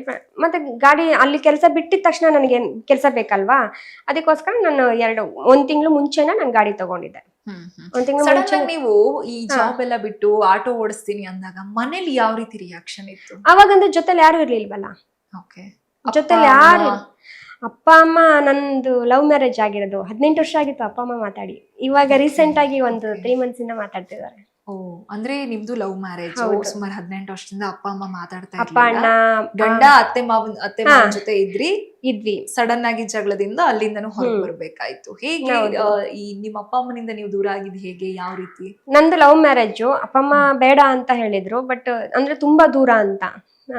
ನಮ್ದು ಅತ್ತೆ ಮನೆ ಕೋಲಾರ ಡಿಸ್ಟ್ರಿಕ್ಟ್ ಬಂಗಾರಪೇಟೆ. ಬಂಗಾರಪೇಟೆಗೂ ಸಾಗರಕ್ಕೂ ತುಂಬಾ ದೂರ ಇದೆ. ಏನಾದ್ರೂ ಹೋದ್ರೆ ಮಾಡ್ರೆ ಬರಕ್ಕಾಗಲ್ಲ, ಏನಾದ್ರೂ ಎಮರ್ಜೆನ್ಸಿ ಅಂದ್ರೆ ಎಲ್ಲ ಓಡಾಡಕ್ ಆಗಲ್ಲ, ಬೇಡ ಇಲ್ಲಿನೇ ಯಾರಾದ್ರೂ ಮಾಡ್ತೀವಿ ಅಂತ ಹೇಳಿ ಇದೆಲ್ಲ ಮಾಡ್ತಿದ್ರು.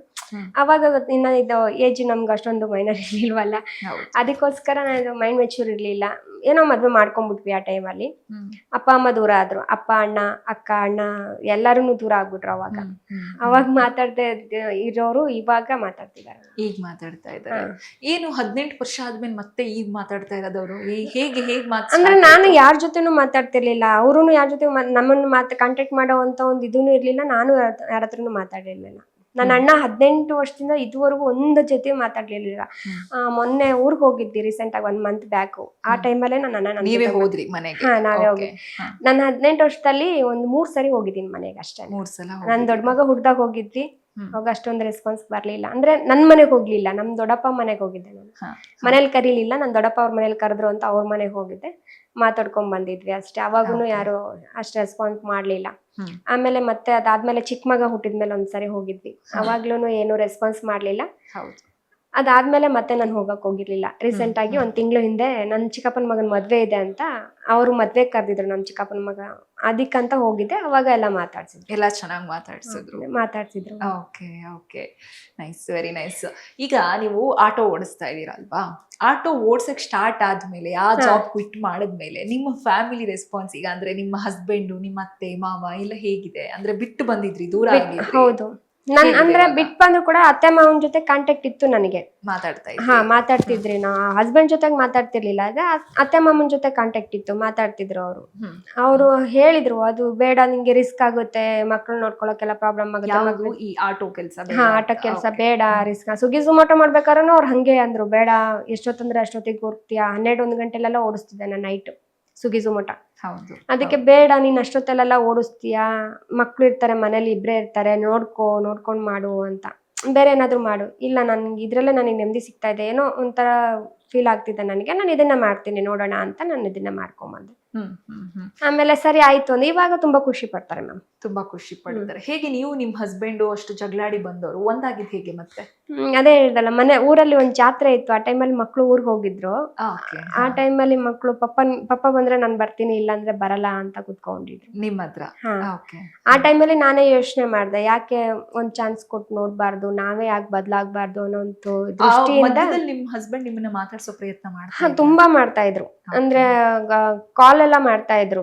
ನಾನು ಸುಮಾರು ಸರಿ ಮೊಬೈಲ್ ನಂಬರ್ಸ್ ಎಲ್ಲ ಚೇಂಜ್ ಮಾಡಿದ್ದೆ, ಮತ್ತೆ ಬ್ಲಾಕ್ ಲಿಸ್ಟಿಗೆಲ್ಲ ಹಾಕೊಂಡೆಲ್ಲ ಇದ್ ಮಾಡಿದೆ. ಆದ್ರೂ ಅವರು ಫೋನ್ ಮಾಡೋದೆಲ್ಲ ಮಾಡ್ತಿದ್ರು. ಲವ್ ಮ್ಯಾರೇಜ್ ಅಲ್ವಾ, ಅದು ಅಟ್ಯಾಚ್ಮೆಂಟ್ ಹಾಗೆ ಇರುತ್ತೆ, ನಮಗೂ ಇರುತ್ತೆ. ಬಟ್ ಅದೇ ಕೋಪ ಇದ್ ಮಾಡ್ಕೊಳ್ಳಿ ಅನ್ನೋ ಒಂದ್ ಇದಕ್ಕೆ ಬಿಟ್ಟಿದ್ದು. ಈ ಲವ್ ಮ್ಯಾರೇಜ್ ಅರೇಂಜ್ ಮ್ಯಾರೇಜ್ ಅನ್ನೋದಕ್ಕಿಂತ ಈ ಮದ್ವೆ ಅಂತ ಆದ್ಮೇಲೆ ಮನಸ್ಸುಗಳು ನಿಜವಾಗ್ಲೂ ಇಬ್ರು ಒಬ್ರಿಗೊಬ್ರು ಪ್ರೀತಿಸಿ ಒಂದಿಷ್ಟು ವರ್ಷಗಳು ಸಂಸಾರ ನಡೆಸಿದ್ರೆ ಆ ಒಂದು ಕನೆಕ್ಷನ್, ಆ ಒಂದು ಬಾಂಧವ್ಯ ಯಾವತ್ತಿಗೂ ಮರೆಯೋಕ್ಕಾಗಲ್ಲ, ಯಾವತ್ತೂ ಮುರಿಯೋಕ್ಕೂ ಸಾಧ್ಯ. ಹೌದು ಮ್ಯಾಮ್, ಯಾರನ್ನಾದ್ರೂ ನೋಡಿದ್ರೆ ಅದು ಫೀಲ್ ಹಂಗೆ ಬರ್ತಿದೆ, ಅದು ಕಣ್ಣಲ್ಲಿ ನೀರು ತಾನೇ ಬಂದ್ಬಿಡ್ತಿತ್ತು ಕಣ್ಣಲ್ಲಿ ನೀರು. ಅಂದ್ರೆ ಅವ್ರಿಂದ ದೂರ ಇದ್ದ ಸಮಯದಲ್ಲಿ. ಅಂದ್ರೆ ನಾವು 2 ವರ್ಷ ಲವ್ ಮಾಡಿ ಆಮೇಲೆ ಮದ್ವೆ ಮಾಡ್ಕೊಂಡಿದ್ದು. ನಮ್ ಕಡೆ ಒಪ್ಪಿಲ್ಲ, ನಾವು ಅತ್ತೆ ಮಾವ ನಿಂತ್ಕೊಂಡು ಮದ್ವೆ ಮಾಡ್ಕೊಟ್ಟಿದ್ರು. ಅದು ಬಾಂಧವ್ಯ ನಮ್ಗೆ ಹಂಗೆ ಇರುತ್ತಲ್ವಾ, ಅದು ಓಡಾಡಿರೋ ಜಾಗ ಇರ್ಬೋದು, ಅದನ್ನೆಲ್ಲ ನೋಡಿದಾಗ ಅದು ಫೀಲಿಂಗ್ಸ್ ಬಂದೇ ಬರುತ್ತೆ. ಖಂಡಿತ. ಹೌದು. ಮಕ್ಳು ಹಂಗ್ ಕೇಳ್ಕೊಂಡಾಗ ನನ್ಗೆ ಏನೋ ಮನ್ಸಿರ್ಲಿಲ್ಲ. ಆ ಟೈಮಲ್ಲಿ ನೋಡೋಣ, ಒಂದ್ ಚಾನ್ಸ್ ಕೊಟ್ಟು ನೋಡೋಣ ಅಂತ ಅವ್ರನ್ನ ಕರ್ಸ್ಕೊಂಡೆ. ಅಂದ್ರೆ ಕಂಪ್ಲೀಟ್ ಬಿಟ್ಟೇ ಬಿಡೋಣ ಅಂತ ಅನ್ಕೊಂಡಿದ್ರಿ? ಇಲ್ಲ, ಡಿವೋರ್ಸ್ ವರ್ಗುನು ಹೋಗಿತ್ತು. ಆಲ್ರೆಡಿ ಒಂದ್ ಹಿಯರಿಂಗ್ ಎಲ್ಲ ಲೆಟರ್ ಎಲ್ಲ ಹೋಗಿತ್ತು, ನೋಟಿಸ್ ಲೆಟರ್ ಎಲ್ಲ ಹೋಗಿತ್ತು. ಆಮೇಲೆ ನಾನೇ ಮತ್ತೆ ಅಲ್ಲಿ ಲಾಯರ್, ಅವ್ರ ಕಡೆ ಲಾಯರ್ಗೆಲ್ಲ ಮಾತಾಡ್ಬಿಟ್ಟು, ಬೇಡ ನಾನು ತಗೊಂತೀನಿ, ನಾನು ಬ್ಯಾಗ್ ತಗೊಳ್ತೀನಿ ಅಂತ ನಮ್ ಲಾಯರ್ಗೆಲ್ಲ ಹೇಳ್ಬಿಟ್ಟು ಮತ್ತೆ ನನ್ನ ವಾಪಸ್ ತಗೊಂಡೆ. ಆಗ ನಿಮ್ ಹಸ್ಬೆಂಡ್ ಅವ್ರು ಬಂದ್ಮೇಲೆ ಕೂಡ ನನ್ಗೆ 2-3 ಸರಿ ನನ್ಗೆ ಬಂದಿತ್ತು ಹಿಯರಿಂಗು. ಅವಾಗ ನಾನೇನ್ ಮಾಡ್ದೆ ಅಂದ್ರೆ ನಮ್ ಲಾಯರ್ ಹತ್ರ ಮಾತಾಡ್ಕೊಂಡು ನಾನೇ ಹೋಗ್ಬಿಟ್ಟು ಜಡ್ಜ್ ಹತ್ರ ಮಾತಾಡಿ. ಬಟ್ ಹಿಯರಿಂಗ್ ಬರ್ತಾ ಇತ್ತು, ನೋಟಿಸ್ ಬರ್ತಾ ಇತ್ತು ನನಗ್ ಬರ್ತಿತ್ತು, ಅವ್ರಿಗೆ ಬರ್ತಿರ್ಲಿಲ್ಲ, ನನಗ್ ಮೆಸೇಜ್ ಬರ್ತಿತ್ತು. ಅಂದ್ರೆ ನಾನು ಅವ್ರು ಬಂದ ತಕ್ಷಣ ನಾನು ಏನ್ ಮಾಡ್ದೆ, ನಮ್ ಲಾಯರ್ಗೆ ಹೇಳ್ಬಿಟ್ಟು ಅದನ್ನ ಕ್ವಿಟ್ ಮಾಡ್ಬಿಡಿ, ಬೇಡ ತಗೊಳ್ಳಿ, ಬ್ಯಾಗ್ ತಗೊಳ್ಳಿ ಅಂತ ಹೇಳಿ. ಅವಾಗ ಅವರು ಸರಿ ನಾನು ಮಾಡ್ಕೊಡ್ತೀನಿ, ಬಟ್ ಅವ್ರಿಗೇನು ಹೋಗಲ್ಲ, ನಾನೇ ಮಾಡ್ಕೊಡ್ತೀನಿ, ಅದು ಕೋರ್ಟಿಗೆ ಬಂದಿನೋ ಅದು ಹೇಳ್ಬೇಕಾಗುತ್ತೆ ಅಂತ. ಸರಿ ಮಾಡ್ಕೊಡಿ, ನಂಗೆ ಯಾವ ಟೈಮ್ ಅಂತ ಹೇಳಿದ್ರೆ ನಾನು ಬರ್ತೀನಿ ಅಂತ. ಆಮೇಲೆ ಲಾಸ್ಟ್ ಹಿಯರಿಂಗ್ ಕೊಟ್ಟಿದ್ರು, ಅವಾಗ ಹೋಗಿ ನಾನು ಜಡ್ಜ್ ಮುಂದೆ ಹೇಳ್ಬಿಟ್ಟು ಬಂದ್ರಿ. ಜಡ್ಜ್ ಏನಂದ್ರು ಆ ಕ್ಷಣಕ್ಕೆ? ಖುಷಿಯಾಗಿರಿ, ಚೆನ್ನಾಗಿರಿ ಅಂದ್ರೆ. ಚೆನ್ನಾಗಿರಿ ಅಂತಂದ್ರು. ನೈಸ್. ಸಮ್ ಟೈಮ್ಸ್ ಅನ್ಸುತ್ತೆ, ಅಂದ್ರೆ ಇಷ್ಟಪಟ್ಟು ಪ್ರೀತಿಸಿನೋ ಅಥವಾ ಮನೇಲಿ ನೋಡಿನೋ ಒಂದು ಕ್ರಮಬದ್ಧವಾಗಿ ಮದುವೆ ಆಗಿರ್ತೀವಿ, ತಾಳಿ ಕಟ್ಕೊಂಡಿರ್ತೀವಿ. ಅದೇ ಒಂದು ತಾಳಿ ಅನ್ನೋ ಒಂದು ಆಧಾರದ ಮೇಲೆ ಆ ಸಂಬಂಧ ಗಟ್ಟಿಯಾಗುತ್ತೆ. ಯಾಕಂತಂದ್ರೆ ಬೇರೆ ಎಲ್ಲ ಸಂಬಂಧದ ತರ ರಕ್ತ ಸಂಬಂಧ ಇರಲ್ಲ ಇಲ್ಲಿ. ಯಾವ್ದೋ ಒಂದು ಅಳಿಯ ಮಗಳು ಗಂಡ ಆ ರೀತಿ ಎಲ್ಲ ಸಂಬಂಧ ಇಲ್ಲಿ ಇರೋದಿಲ್ಲ. ಇಲ್ಲಿ ಇರುವಂತದ್ದು ಒಂದು ತಾಳಿ. ಆ ತಾಳಿ ಬಾಂಧವ್ಯಕ್ಕೆ ನಾವು ರೆಸ್ಪೆಕ್ಟ್ ಕೊಟ್ಟು ಎಷ್ಟೋ ವರ್ಷಗಳ ಕಾಲ ಸಂಸಾರ ಮಾಡ್ತೀವಿ, ಜೊತೆಗೆ ಬದುಕ್ತೀವಿ. ಅಂತದ್ದೊಂದು ಸಂಸಾರನ ಒಂದು ಪೇಪರ್ ಸೈನ್ ಹಾಕೋದ್ರಿಂದ ಮುರಿದು ಹೋಗುತ್ತೆ ಅಂತ ಅಂದ್ರೆ ಖಂಡಿತವಾಗ್ಲೂ ಅದನ್ನ ತೀರ್ಪು ಕೊಡುವಂತಹ ಜಡ್ಜ್ಗೂ ಕೂಡ ಅದ್ರ ಬಗ್ಗೆ ನೋವಿರುತ್ತೆ. ಹಾಗಾಗಿ ನೀವು ಒಂದಾದಾಗ ಬಹುಶಃ ಅವರು ತುಂಬಾನೇ ಖುಷಿ ಪಟ್ಟಿರ್ತಾರೆ. ಅಂಡ್ ಮುಖ್ಯವಾಗಿ ಈಗ ನಿಮ್ ಸಂಸಾರ ಹೇಗಿದೆ? ಇವಾಗ ತುಂಬಾ ಚೆನ್ನಾಗಿದೀವಿ ಮ್ಯಾಮ್. ಇವಾಗ ತುಂಬಾ ಚೆನ್ನಾಗಿದೆ. ಅನುಭವಿಸ್ತಾ ಇದ್ರಿ, ಏನು ಚೇಂಜಸ್ ಇತ್ತು, ಈಗ ಏನ್ ಚೇಂಜಸ್? ಮೊದ್ಲು ಅಂದ್ರೆ ಅದೇ ಮನೇಲಿ ಕಿರಿಕಿರಿ ಜಗಳಗಳು ಯಾವಾಗ್ಲೂ ಇರ್ತಿತ್ತು, ಅದು ಇವಾಗಿಲ್ಲ. ಮಕ್ಳಿಗೆ ಟೈಮ್ ಕೊಡಕ್ ಆಗ್ತಿರ್ಲಿಲ್ಲ, ಇವಾಗ ಟೈಮ್ ಕೊಡ್ತೀವಿ. ಮಕ್ಳನ್ನ ಟ್ರಿಪ್ಸ್ಗೆಲ್ಲ ಕರ್ಕೊಂಡು ಹೋಗಿ ದುಡಿಯೋ ಟೈಮಲ್ಲಿ ದುಡಿತೀವಿ, ಮಕ್ಳ ಜೊತೆಗಿರೋ ಟೈಮಲ್ಲಿ ಇರ್ತೀವಿ. ಚೆನ್ನಾಗಿದೀವಿ ಮ್ಯಾಮ್. ಹಸ್ಬೆಂಡ್ಗೂ ಟೈಮ್ ಟ್ರಿಪ್ಗೆಲ್ಲ ಕರ್ಕೊಂಡು ಹೋಗ್ತೀವಿ, ಅವ್ರ ಜೊತೆನೂ ಟೈಮ್ ಸ್ಪೆಂಡ್ ಮಾಡ್ತೀವಿ, ಮನೇಲೂ ಟೈಮ್ ಸ್ಪೆಂಡ್ ಮಾಡ್ತೀವಿ, ಊರ್ಗೆಲ್ಲ ಹೋಗ್ತೀವಿ. ಬೆಂಗಳೂರಲ್ಲೇ ಸೆಟ್ಲ್ ಆಗಿದ್ದೀರಾ ನೀವು? ಬ್ಯಾಂಗ್ಳೂರಲ್ಲೇ. ನಾಗಸಂದ್ರ. ಮನೇಲಿ ಯಾರ್ಯಾರು ಇರ್ತೀರಾ? ನಾವು 4 ಜನ ಇರೋದು. ನೀವು ಮಕ್ಕಳು, ನಾವು 4 ಜನ. ನೀವೀಗ ಹೇಳಿದ್ರೆ 3 ಗಂಟೆಗೆಲ್ಲ ನಾನು ಆಟೋ ಓಡಿಸಕ್ ಹೋಗ್ತೀನಿ ಅಂತ ಹೇಳಿ, ಬೆಳಗ್ಗೆ 3 ಗಂಟೆಗೆಲ್ಲ ಆಟೋ ಓಡಿಸಕ್ ಹೋದಾಗ ನಿಮ್ಮ ಯಜಮಾನ್ರು ಮಕ್ಕಳು ಹೇಗ್ ನಿಭಾಯಿಸ್ತಾರೆ ಮನೆಯಲ್ಲಿ? ಮ್ಯಾಮ್ ಇವಾಗ ಮಕ್ಕಳು ಸ್ವಲ್ಪ ದೊಡ್ಡವರಾಗಿದ್ದಾರೆ. ಅವರು ಎದ್ದು ಬಿಟ್ಟು ಅವ್ರವರೇ ರೆಡಿ ಆಗ್ತಾರೆ, ಸ್ನಾನ ಎಲ್ಲ ಮಾಡ್ಕೊಂಡು, ಗ್ಲೀಸರ್ ಆನ್ ಮಾಡ್ಕೊಂಡು ಅವರೇ ಸ್ನಾನ ಮಾಡ್ಕೊಂಡು ರೆಡಿ ಆಗ್ತಾರೆ. ಮನೆಯವರು ಮಾರ್ನಿಂಗ್ ಲೇಟ್ ಆಗಿ ಹೋಗ್ತಾರೆ, ನೈಟ್ ಲೇಟ್ ಆಗಿ ಬರ್ತಾರೆ. ನಾನು ಬೆಳಗ್ಗೆ ಬೇಗ ಹೋಗ್ತೀನಿ, ನೈಟ್ ಬೇಗ ಬರ್ತೀನಿ, ಆ ತರ ಇದೆ. Okay. ಮಾರ್ನಿಂಗ್ ಟೈಮ್ ಅಲ್ಲಿ ನಮ್ಮ ಹಸ್ಬೆಂಡ್ ಟಿಫನ್ ಎಲ್ಲ ರೆಡಿ ಮಾಡಿ ಮಕ್ಕಳನ್ನ ಸ್ಕೂಲಿಗೆ ಬಿಟ್ಟು ಹೋಗ್ತಾರೆ. ಅವ್ರು ಮಾರ್ನಿಂಗ್ ಮಕ್ಳು ಸ್ಕೂಲ್ಗೆ 8 o'clock ಹೋದ್ರೆ ನೈಟ್ 8 o'clock ಬರ್ತಾರೆ. ಟ್ಯೂಷನ್ ಎಲ್ಲ ಸ್ಕೂಲಲ್ಲೇ ಇರುತ್ತೆ. ಅಂದ್ರೆ ಹೊರಗಡೆ ಬಂದ್ರೆ ಬೇಡ, ಇವಾಗ ಎಂತ ಪರಿಸ್ಥಿತಿ ಇದೆ ಅಲ್ವಾ, ಹೆಣ್ಮಕ್ಳಿಗೂ ಇವಾಗ ಸೇಫ್ಟಿ ಇಲ್ಲ, ಗಂಡ್ ಮಕ್ಳಿಗೂ ಸೇಫ್ಟಿ ಇಲ್ಲ, ಆ ತರ ಇದೆ. ಅದಕ್ಕೋಸ್ಕರ ಏನ್ ಮಾಡ್ತೀವಿ ಅಂದ್ರೆ ಸ್ಕೂಲಲ್ಲೇ ಬಿಟ್ಬಿಟ್ಟಿರ್ತೀವಿ. ಡೇ ಕೇರ್ ವಿತ್ ಟ್ಯೂಷನ್ ಸ್ಕೂಲಲ್ಲೇ ಇರುತ್ತೆ. 8 to 8 ಸ್ಕೂಲಲ್ಲಿ ಇರ್ತಾರೆ. ಆಟ ಗೀಟ ಎಲ್ಲ ಅಲ್ಲೇ ಇರುತ್ತೆ ಅವ್ರಿಗೆ. ಸ್ಕೂಲ್ ತುಂಬಾ ಎಲ್ಲ ಮಕ್ಳು ಇರ್ತಾರೆ ಸ್ಕೂಲಲ್ಲಿ, ಆಟ ಆಡ್ಕೊಂಡು ಎಲ್ಲ ಅಲ್ಲೇ ಇರ್ತಾರೆ. ಮನೇಲಿದ್ರೆ ಗೊತ್ತಲ್ವಾ, ಗ್ಯಾಸ್ ಸಿಲಿಂಡರ್ಸ್ ಎಲ್ಲ ಇರುತ್ತೆ. ಚಿಕ್ಕ ಮಕ್ಳು ಇನ್ನು ಹುಡುಗಾಟದ ಬುದ್ಧಿಗಳು ಏನ್ ಮಾಡ್ಕೊಳ್ತಾರಂತ ಗೊತ್ತಾಗಲ್ಲ. ಅದಕ್ಕೋಸ್ಕರ ಅಲ್ಲಿ ಬಿಟ್ಟೆ ಟೆನ್ಷನ್ ಫ್ರೀ ಇರುತ್ತೆ ಸ್ವಲ್ಪ ವರ್ಕ್ ಮಾಡ್ಕೊಳಕ್ಕೆ ಅಂತ ಅಲ್ಲಿ ಬಿಟ್ಟಿರ್ತೀವಿ. ಮತ್ತೆ 8 o'clock ನಾನು ಹೋಗೋಷ್ಟೊತ್ತಿಗೆ ಅವ್ರು ಬಂದಿರ್ತಾರೆ. ಕೆಲವೊಂದ್ಸರಿ ಟ್ರಾಫಿಕ್ ಅಲ್ಲಿ ಗೊತ್ತಲ್ವಾ, ಆನ್ ಟೈಮಿಗೆ ಹೋಗಕ್ಕಾಗಲ್ಲ. ಅವ್ರು ಒಂದೊಂದ್ಸರಿ ಅವ್ರು ಬಂದಿರ್ತಾರೆ, ಇಲ್ಲ ನಾನು ಹೋಗಿರ್ತೀನಿ ಫಸ್ಟೇನೆ. ಮನೆಗೆ ಹೋಗಿ ನಾನು ನೈಟ್ ಅಡ್ಗೆ ಎಲ್ಲ ಮಾಡ್ಕೊಳ್ತೀನಿ. ಬೆಳಗ್ಗೆ ತಿಂಡಿ ಮಧ್ಯಾಹ್ನ ಊಟ ಎಲ್ಲ ನಿಮ್ಮ ಹಸ್ಬೆಂಡ್ ನಿಭಾಯಿಸ್ತಾರೆ. ಮಾರ್ನಿಂಗ್ ತಿಂಡಿನೇ ಲಂಚಿಗೂ ಕೊಟ್ಟು ಕಳಿಸ್ತಾರಲ್ವಾ ಸ್ಕೂಲ್ಗೆ, ಅದು ಮ್ಯಾನೇಜ್ ಆಗುತ್ತೆ. ನೈಟ್ಗೆ ನಾನು ಹೋಗಿ ಅಡ್ಗೆ ಮಾಡ್ಕೊಳ್ತೀನಿ. ಓಕೆ ನಿಮ್ಗೆ ಅನ್ಸಲ್ವಾ, ಒಂದು ಹೆಣ್ಣು ಈಗ ಒಂದು ನೀವು ಇಲ್ಲಿವರೆಗೂ ಬಂದು ಕೂತಿದ್ದೀರಾ, ಅಥವಾ ನೀವು ಆಟೋ ಓಡಿಸಿ ಏನೋ ಒಂದು ಚೂರುಪಾರು ಸಂಪಾದನೆ ಮಾಡ್ತಾ ಇದ್ದೀರಾ, ಬೇರೆ ಅಕ್ಕಪಕ್ಕದ ಮನೆಯವ್ರ ತರ ಮನೇಲಿ ಕೂತ್ಕೊಂಡಿಲ್ಲ ಅಂತಂದ್ರೆ ಎಲ್ಲೋ ಒಂದು ಕಡೆ ಗಂಡನ ಸಹಾಯ, ಗಂಡನ ಸಪೋರ್ಟ್ ಎಷ್ಟು ಇಂಪಾರ್ಟ್ ಆಗುತ್ತೆ ಅಂತ. ತುಂಬಾ ಇಂಪಾರ್ಟೆಂಟ್ ಮ್ಯಾಮ್. ನಾನು 3 ಗಂಟೆಗೆ ಎದ್ದು ಹೋಗ್ತೀನಿ ಅಂದ್ರೆ ನನ್ನ ಮೇಲೆ ನಂಬಿಕೆ ಇಟ್ಟಿದ್ದಾನೆ ಅವ್ರು ಕಳಿಸ್ತಾರೆ 3 ಗಂಟೆಗೆ ಹೋಗಿ. ಯಾಕಂದ್ರೆ ನಮ್ಗೆ ಅಷ್ಟು ಅನಿವಾರ್ಯ ಆಗಿರುತ್ತೆ. ಇವಾಗ ಡೇನಲ್ಲಿ ಹೋದ್ರೆ ಬಾಡಿಗೆಗಳು ಸಿಕ್ಕೋ ತುಂಬಾ ಕಷ್ಟ. ಟ್ರಾಫಿಕ್ ಜಾಸ್ತಿ, ಮತ್ತೆ ಬಾಡಿಗೆಗಳು ಅಷ್ಟೊಂದು ಕಡಿಮೆನೆ. ಡೇನಲ್ಲಿ ವರ್ಕ್ ಮಾಡಿದ್ರೆ ಅಷ್ಟೊಂದು ಕಡಿಮೆನೆ. ಸ್ವಲ್ಪ ಮಾರ್ನಿಂಗ್ ಬೇಗ ಹೋದ್ರೆ ಒಂದ್ ಸ್ವಲ್ಪ ಚಿಕ್ಕ ಪುಟ್ಟ ಸಿಕ್ಕಿದ್ರೆ ಹೊಡ್ಕೊಂಡ್ರು ನಮ್ ಟಾರ್ಗೆಟ್ ನಾವು ರೀಚ್ ಆಗ್ತೀವಿ. ಆಮೇಲೆ ಮತ್ತೆ ಪೀಕ್ ಅವರ್ಸ್ ಅಲ್ಲೆಲ್ಲ ಮಾಡ್ಕೊಳ್ತೀನಿ. ಮಧ್ಯಾಹ್ನದೆಲ್ಲ ಸ್ವಲ್ಪ ರೆಸ್ಟ್ ಮಾಡ್ತೀನಿ. ಅಲ್ಲಿ ಇಲ್ಲಿ ಮರದ ಕೆಳಗಡೆ ಎಲ್ಲ ಹಾಕೊಂಡು, ಇಲ್ಲ ನೆರಳಲ್ಲೋ ಎಲ್ಲಾದ್ರೂ ನಿಲ್ಸ್ಕೊಂಡು, ಕಾಂಪ್ಲೆಕ್ಸ್ ಹತ್ರನೋ ಎಲ್ಲಾದ್ರೂ ನಿಲ್ಸ್ಕೊಳ್ತೀನಿ. ಅಪಾರ್ಟ್ಮೆಂಟ್ ಈ ತರ ಇರುತ್ತಲ್ವಾ, ಅಲ್ಲೆಲ್ಲಾದ್ರೂ ನಿಲ್ಸ್ಕೊಂಡು ಸ್ವಲ್ಪ ರೆಸ್ಟ್ ಮಾಡ್ಕೊಳ್ತೀನಿ. ಅಂದ್ರೆ ಜನಗಳಿರೋ ಅಂತ ಜಾಗದಲ್ಲಿ ನಿಲ್ಸ್ಕೊಂಡು ರೆಸ್ಟ್ ಮಾಡ್ಕೊಳ್ತೀನಿ. ನಿದ್ದೆನು ಸ್ವಲ್ಪ 1-2 ಅವರ್ ನಿದ್ದೆ ಬಂದ್ಬಿಡುತ್ತೆ ಅವಾಗ. ಆಮೇಲೆ ಮತ್ತೆ ಪೀಕ್ ಅವರ್ ಸ್ಟಾರ್ಟ್ ಆಗುತ್ತಲ್ಲ 3 o'clock ಇಂದ, ಅವಾಗ ಮತ್ತೆ ಡ್ಯೂಟಿ ಮಾಡಕ್ ಸ್ಟಾರ್ಟ್ ಮಾಡ್ತೀನಿ. ಡ್ಯೂಟಿ ಮಾಡ್ಕೊಂಡು ಮತ್ತೆ ಮನೆ ಕಡೆ ಹೊರಟೋಗ್ತೀನಿ ಮ್ಯಾಮ್ ನಾನು ಸಂಜೆ. ಏನು ಡ್ಯೂಟಿ ಟೈಮಿಂಗ್ ನಿಮ್ದು ಇವತ್ತು? ಆಟೋ ಅಂದ್ರೆ ಈಗ ಆಟೋ ಓಡಿಸ್ತಿದ್ದೀರಲ್ಲ, ಎಷ್ಟು ಅವರ್ ದುಡಿತೀರಾ? ಅದೇ ಮೇಡಮ್, ಮಾರ್ನಿಂಗ್ 3 ಗಂಟೆಗೆ ನಾನು ಎತ್ತುತ್ತೀನಿ ಗಾಡಿನ. ಮತ್ತೆ ಒಂದು 11-12 ಗಂಟ ಮಾಡ್ಕೊಂತೀನಿ. ಅದಾದ್ಮೇಲೆ ಸ್ವಲ್ಪ ರೆಸ್ಟ್ ಮಾಡ್ಕೊಂತೀನಿ ಎಲ್ಲಾದ್ರೂ ಹಾಕೊಂಡು. ಇಲ್ಲಾಂದ್ರೆ ಯಾವ್ದಾದ್ರು ಚಿಕ್ಕ ನಿದ್ದೆ ಬಂದಿಲ್ಲ ಅಂದ್ರೆ ಡ್ಯೂಟಿ ಚಿಕ್ಕದ್ ಸಿಗುತ್ತಲ್ವಾ, ಶಾರ್ಟ್ ಎಲ್ಲ ಅದೆಲ್ಲ ಮಾಡ್ಕೊಳ್ತೀನಿ ಡ್ಯೂಟಿನ. ಮಾಡ್ಕೊಂಡು ಮತ್ತೆ ಸಂಜೆ ಬೇಗ ಬಂದ್ಬಿಡ್ತೀನಿ. ಮಕ್ಳಿರ್ಬೇಕಾದ್ರೆ ನಾವೇನ್ ಮಾಡ್ತೀವಿ ಅಂದ್ರೆ, ನಾನ್ ಬೇಗ ಹೋಗ್ತೀನಿ ಮನೆಗೆ. ಮಕ್ಳಿಲ್ಲ ಅಂದ್ರೆ ನಾನು ಮಧ್ಯಾಹ್ನ ಮನೆಗೆ ಹೋಗ್ತೀನಿ. ಒಂದ್ 10-11 ಗಂಟೆಗೆಲ್ಲ ಬೆಳಗ್ಗೆ ಮನೆಗೆ ಹೊರಟೋಗ್ಬಿಡ್ತೀನಿ. ಮತ್ತೆ ಮಧ್ಯಾಹ್ನ ಒಂದ್ 4 ಗಂಟೆಗೆ ಸ್ಟಾರ್ಟ್ ಮಾಡ್ತೀನಿ. ಮತ್ತೆ 12 ಗಂಟೆವರೆಗೂ ಡ್ಯೂಟಿ ಮಾಡ್ಕೊಳ್ತೀನಿ. ಮಕ್ಳಿಲ್ಲ ಅಂದ್ರೆ ಡೇ ನೈಟ್ 2 ಮಾಡ್ತೀವಿ, ಇಬ್ರು ಮಾಡ್ಕೊಳ್ತೀವಿ. ಯಾಕಂದ್ರೆ ಹಸ್ಬೆಂಡ್ ಕಾರ್ ಓಡಿಸ್ತಾರೆ, ಇಬ್ರು ಒಟ್ಟಿಗೆ ಡ್ಯೂಟಿ ಮಾಡ್ತೀವಿ ಮ್ಯಾಮ್. ಹೊರಗಡೆ ಇರ್ತೀವಿ. ಮಕ್ಳು ಮನೇಲಿಲ್ಲ ಅಂದ್ರೆ ನಾನ್ ಮನೇಲಿದ್ದು ಏನ್ ಮಾಡ್ಬೇಕು ಅಲ್ವಾ, ಒಬ್ರೇ ಇರೋದಕ್ಕೆ ಕಷ್ಟ ಆಗುತ್ತೆ. ಅದಕ್ಕೆ ಇಬ್ರು ಸೇರ್ಕೊಂಡು ಹೊರಗಡೆ ಡ್ಯೂಟಿ ಮಾಡ್ಕೊಳ್ತೀವಿ. ಅವತ್ತೊಂದ್ ದಿವಸ ಸ್ವಲ್ಪ ಇಬ್ರು ಲೈವ್ ಲೊಕೇಶನ್ ಶೇರ್ ಮಾಡ್ಕೊಂಡು ನಾವು ಡ್ಯೂಟಿ ಮಾಡ್ಕೊಳ್ತೀವಿ ಮ್ಯಾಮ್. ಅವಾಗ ಭಯ ಇರಲ್ಲ. ಹೌದು. ಆಮೇಲೆ ನೀವು ಮೊದಲು ಅಂದ್ರೆ ಕಂಪ್ನಿಲಿ ವರ್ಕ್ ಮಾಡ್ತಾ ಇದ್ರಲ್ಲ, ಆಗ ನೀವು ಎಷ್ಟು ಸಂಬಳ ತಗೊಳ್ತಾ ಇದ್ರಿ ತಿಂಗಳಿಗೆ? ನಾನು 35,000 ಮ್ಯಾಮ್. Last salary 38,000. 38. ಸ್ಟಾರ್ಟಿಂಗ್ ಏನ್ ಸ್ಯಾಲರಿ ತಗೊಂಡಿದ್ದು? ಸ್ಟಾರ್ಟಿಂಗ್ ನಂದು 12,000 ಸ್ಯಾಲರಿ ಮ್ಯಾಮ್. 12ರಿಂದ ಸ್ಟಾರ್ಟ್ ಆಗಿ ಫೆಸಿಲಿಟಿ ಟೀಮ್ ಅಲ್ಲೇನೆ 12,000ದಿಂದ 38,000ವರೆಗೂ ನಾನು ಸಂಬಳ ತಗೊಂಡಿದ್ದೀನಿ. ಅಂದ್ರೆ 9 ವರ್ಷ ಜರ್ನಿಯಲ್ಲಿ 12ರಿಂದ ಸ್ಟಾರ್ಟ್ ಆಗಿ 38ಕ್ಕೆ ಬಂದಿತ್ತು. ಈಗ ಆಟೋ ಓಡಿಸ್ತಿದ್ದೀರಾ, ಪ್ರತಿದಿನ ಎಷ್ಟು ದುಡಿತೀರಾ? ಪ್ರತಿದಿನ ನನ್ನ ಟಾರ್ಗೆಟ್ 2,500 ಮ್ಯಾಮ್. 2,000 ನಾನು ಕಮಿಟ್ಮೆಂಟ್ ಗೆ ಇಡ್ತೀನಿ. 500 ರೂಪಾಯಿ ಗ್ಯಾಸ್ಗೆ ಯೂಸ್ ಮಾಡ್ಕೊಳ್ತೀನಿ. ತಿಂಗಳಿಗೆ ಎಷ್ಟು ದುಡಿತೀರಾ? ಅರೌಂಡ್ ಒಂದು 70-75 ಆಗಿರುತ್ತೆ. ಎಲ್ಲ ಕಮಿಟ್ಮೆಂಟ್ ಹೋಗುತ್ತಲ್ವಾ ಮ್ಯಾಮ್, ಲೋನ್ ಹೋಗುತ್ತೆ, ಮನೆ ಬಾಡಿಗೆ ಇರುತ್ತೆ, ಗ್ಯಾಸು, ಮತ್ತೆ ಗಾಡಿ ಸರ್ವಿಸ್ಗೆಲ್ಲ ಇರುತ್ತೆ. ಎಲ್ಲ ಹೋಗಿ ಪರವಾಗಿಲ್ಲ ಮೇಂಟೈನ್ ಮಾಡ್ಕೊಂಡು ಹೋಗ್ತೀನಿ ಮ್ಯಾಮ್. ಮೇಂಟೈನ್ ಆಗುತ್ತೆ. ಈಗ ನೀವು ಆಟೋ ಓಡಿಸೋಕೆ ಸ್ಟಾರ್ಟ್ ಮಾಡಿ 4 ವರ್ಷ ಆಯ್ತು. ಈ 4 ವರ್ಷದ ಮೇಲೆ ಈ 70-75 ಸಾವಿರ ಬರ್ತಾ ಇರೋದು, ಅಥವಾ ಸ್ಟಾರ್ಟಿಂಗ್ ಅಲ್ಲಿ ಇನ್ನೂ ಜಾಸ್ತಿನೇ ಮಾಡ್ತಿದ್ದೆ ಮ್ಯಾಮ್. ಸ್ಟಾರ್ಟಿಂಗ್ ಅಲ್ಲಿ ಜಾಸ್ತಿನೇ ಮಾಡ್ತಿದ್ದೆ. ಅದಾದ್ಮೇಲೆ ಈ ಬೈಕ್ ಟ್ಯಾಕ್ಸಿಗಳು ಅದೆಲ್ಲ ಸ್ವಲ್ಪ ಜಾಸ್ತಿ ಆಯ್ತಲ್ವಾ, ಸ್ವಲ್ಪ ಬಾಡಿಗೆಗಳು ಕಡಿಮೆ ಆಗಿದೆ. ಅದಕ್ಕೋಸ್ಕರನೇ ನಾನು ಇವಾಗ ಅವಾಗಂದ್ರೆ ಮಾರ್ನಿಂಗ್ 8 to ನೈಟ್ 8 o'clock ಓಡಿಸಿದ್ರು ಮೊದ್ಲು ಜಾಸ್ತಿನೇ ಅರ್ನ್ ಮಾಡ್ಕೊಂಡ್ ಬರ್ತಿದ್ದೆ. 2 ವರ್ಷ ಜಾಸ್ತಿನೇ ಮಾಡ್ತಿದ್ದೆ. ಆದ್ರೆ ಇವಾಗಿನ ಸಿಚುವೇಶನ್ ಅಲ್ಲಿ ಮಾಡೋದು ತುಂಬಾ ಕಷ್ಟ ಇದೆ ಅಷ್ಟೆಲ್ಲ ಮಾಡೋದು. ಬಟ್ 2,500 ಮಾತ್ರ ನನ್ನ ಟಾರ್ಗೆಟ್ ಮುಗಿಸ್ಕೊಂಡೆ ಮನೆಗೆ ಹೋಗ್ತೀನಿ ಮ್ಯಾಮ್.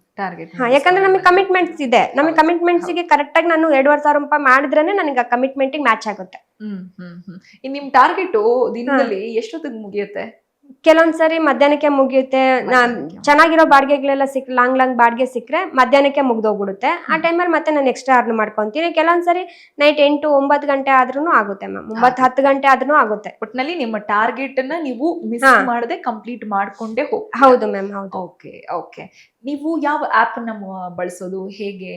ನಾನು ಓಲಾ, ಊಬರ್, ರ್ಯಾಪಿಡೋ, ನಮ್ಮ ಯಾತ್ರಿ 4 ಆಪ್ನ ಯೂಸ್ ಮಾಡ್ತೀನಿ. ಆಪ್ಗಳನ್ನ ಬಳಸ್ತೀರಾ? ಯಾವ್ದ್ರಲ್ಲಿ ಡ್ಯೂಟಿ ಸಿಗುತ್ತೆ ಅದನ್ನ ನಾನು ಡ್ಯೂಟಿ ಮಾಡ್ತೀರಾ? Okay okay. ಈಗ ನೀವು ಆಟೋ ಓಡಿಸ್ತಿದ್ದೀರಾ, ನಿಮ್ಮ ಸುದ್ದಿಗಳು ವೈರಲ್ ಆಗ್ತಾ ಇದೆ. ಜೊತೆಗೆ ನಿಮ್ಮ ಆಟೋ ಡ್ರೈವರ್ಸ್ ಏನ್ ನಿಮ್ಮ ಟೀಮ್ ಇರುತ್ತಲ್ಲ, ಅವ್ರ ಕಡೆಯಿಂದ ನಿಮ್ಗೆ ರೆಸ್ಪಾನ್ಸ್ ಯಾವ ರೀತಿಯಾಗಿ ಬರ್ತಾ ಇದೆ? ಮತ್ತೆ ನಾನು ಯಾವ ತರ ವರ್ಕ್ ಮಾಡ್ತಿದ್ದು 2,500 ಮಾಡ್ತೀನಿ ಅಂತ ಹೇಳ್ತಿದ್ಯಾ, ಸುಳ್ಳು ಇದೆಲ್ಲ, ನೀವು ಅಷ್ಟೆಲ್ಲ ವರ್ಕ್ ಮಾಡಲ್ಲ, ಅಷ್ಟೆಲ್ಲ ಸಂಪಾದನೆ ಮಾಡಲ್ಲ ನೀನು, ಈ ತರ ಎಲ್ಲ ಹೇಳ್ತಾರೆ. ಬಟ್ ನಾನು ಎಷ್ಟು ಸಂಪಾದನೆ ಮಾಡ್ತೀನಿ ಅನ್ನೋದಕ್ಕಿಂತ ಎಷ್ಟು ಅವರ್ ಆಚೆ ಇದ್ದು ನಾನು ಸಂಪಾದನೆ ಮಾಡ್ತೀನಿ ಅನ್ನೋದು ಮುಖ್ಯ ಅಲ್ವಾ. ಅಲ್ಲಿ ನಾನು ಎಷ್ಟು 12 ಅವರ್ಸ್ ಆಗುತ್ತೆ, 13 ಅವರ್ಸ್ ಆಗುತ್ತೆ ನಾನು ವರ್ಕ್ ಮಾಡ್ತೀನಿ. ವರ್ಕ್ ಮಾಡಿ ನನ್ನ ಟಾರ್ಗೆಟ್ ಏನಿದೆ ನಾನು ಮುಗಿಸ್ಕೊಂಡು ಹೋಗ್ತೀನಿ. ಬೆಳಗ್ಗೆ 3 ಗಂಟೆಗೆ ಬಂದು ಅಷ್ಟು ಇದು ಮಾಡ್ಕೊಂತೀನಲ್ವಾ. 3 ಗಂಟೆನಲ್ಲಿ ಬೆಳಗ್ಗೆ 1.5 ಇರುತ್ತಲ್ಲ ನಮಗೆ, ಅದಕ್ಕೋಸ್ಕರ ನಾನು ಅದು ಡ್ಯೂಟಿ ಮಾಡ್ಕೊಂಡು ಹೋಗ್ತೀನಿ ಮ್ಯಾಮ್. ಸುಮಾರು ಜನ ಎಲ್ಲ ಕಮೆಂಟ್ಸ್ ಎಲ್ಲ ಹಾಕಿದಂತ ಸ್ಕ್ರೀನ್ ಶಾಟ್ ಎಲ್ಲ ತೆಗೆದು ಕಳ್ಸಿದ್ರು, ಫ್ರೆಂಡ್ಸ್ ಎಲ್ಲ ಈ ತರ ಎಲ್ಲ ಹಾಕಿದಾರಲ್ಲ ಅಂತ ಹೇಳ್ಬಿಟ್ಟು. ನೋಡಿದ್ರೆ ಗೊತ್ತಾಗುತ್ತೆ ಅವ್ರಿಗೆ, ವರ್ಕ್ ಮಾಡಿದ್ರೆ ಗೊತ್ತಾಗುತ್ತಲ್ವಾ. ವರ್ಕ್ ಮಾಡ್ತೇನೆ, ಸುಮ್ನೆ ಒಬ್ರ ಬಗ್ಗೆ ಹೇಳ್ಬಾರ್ದು.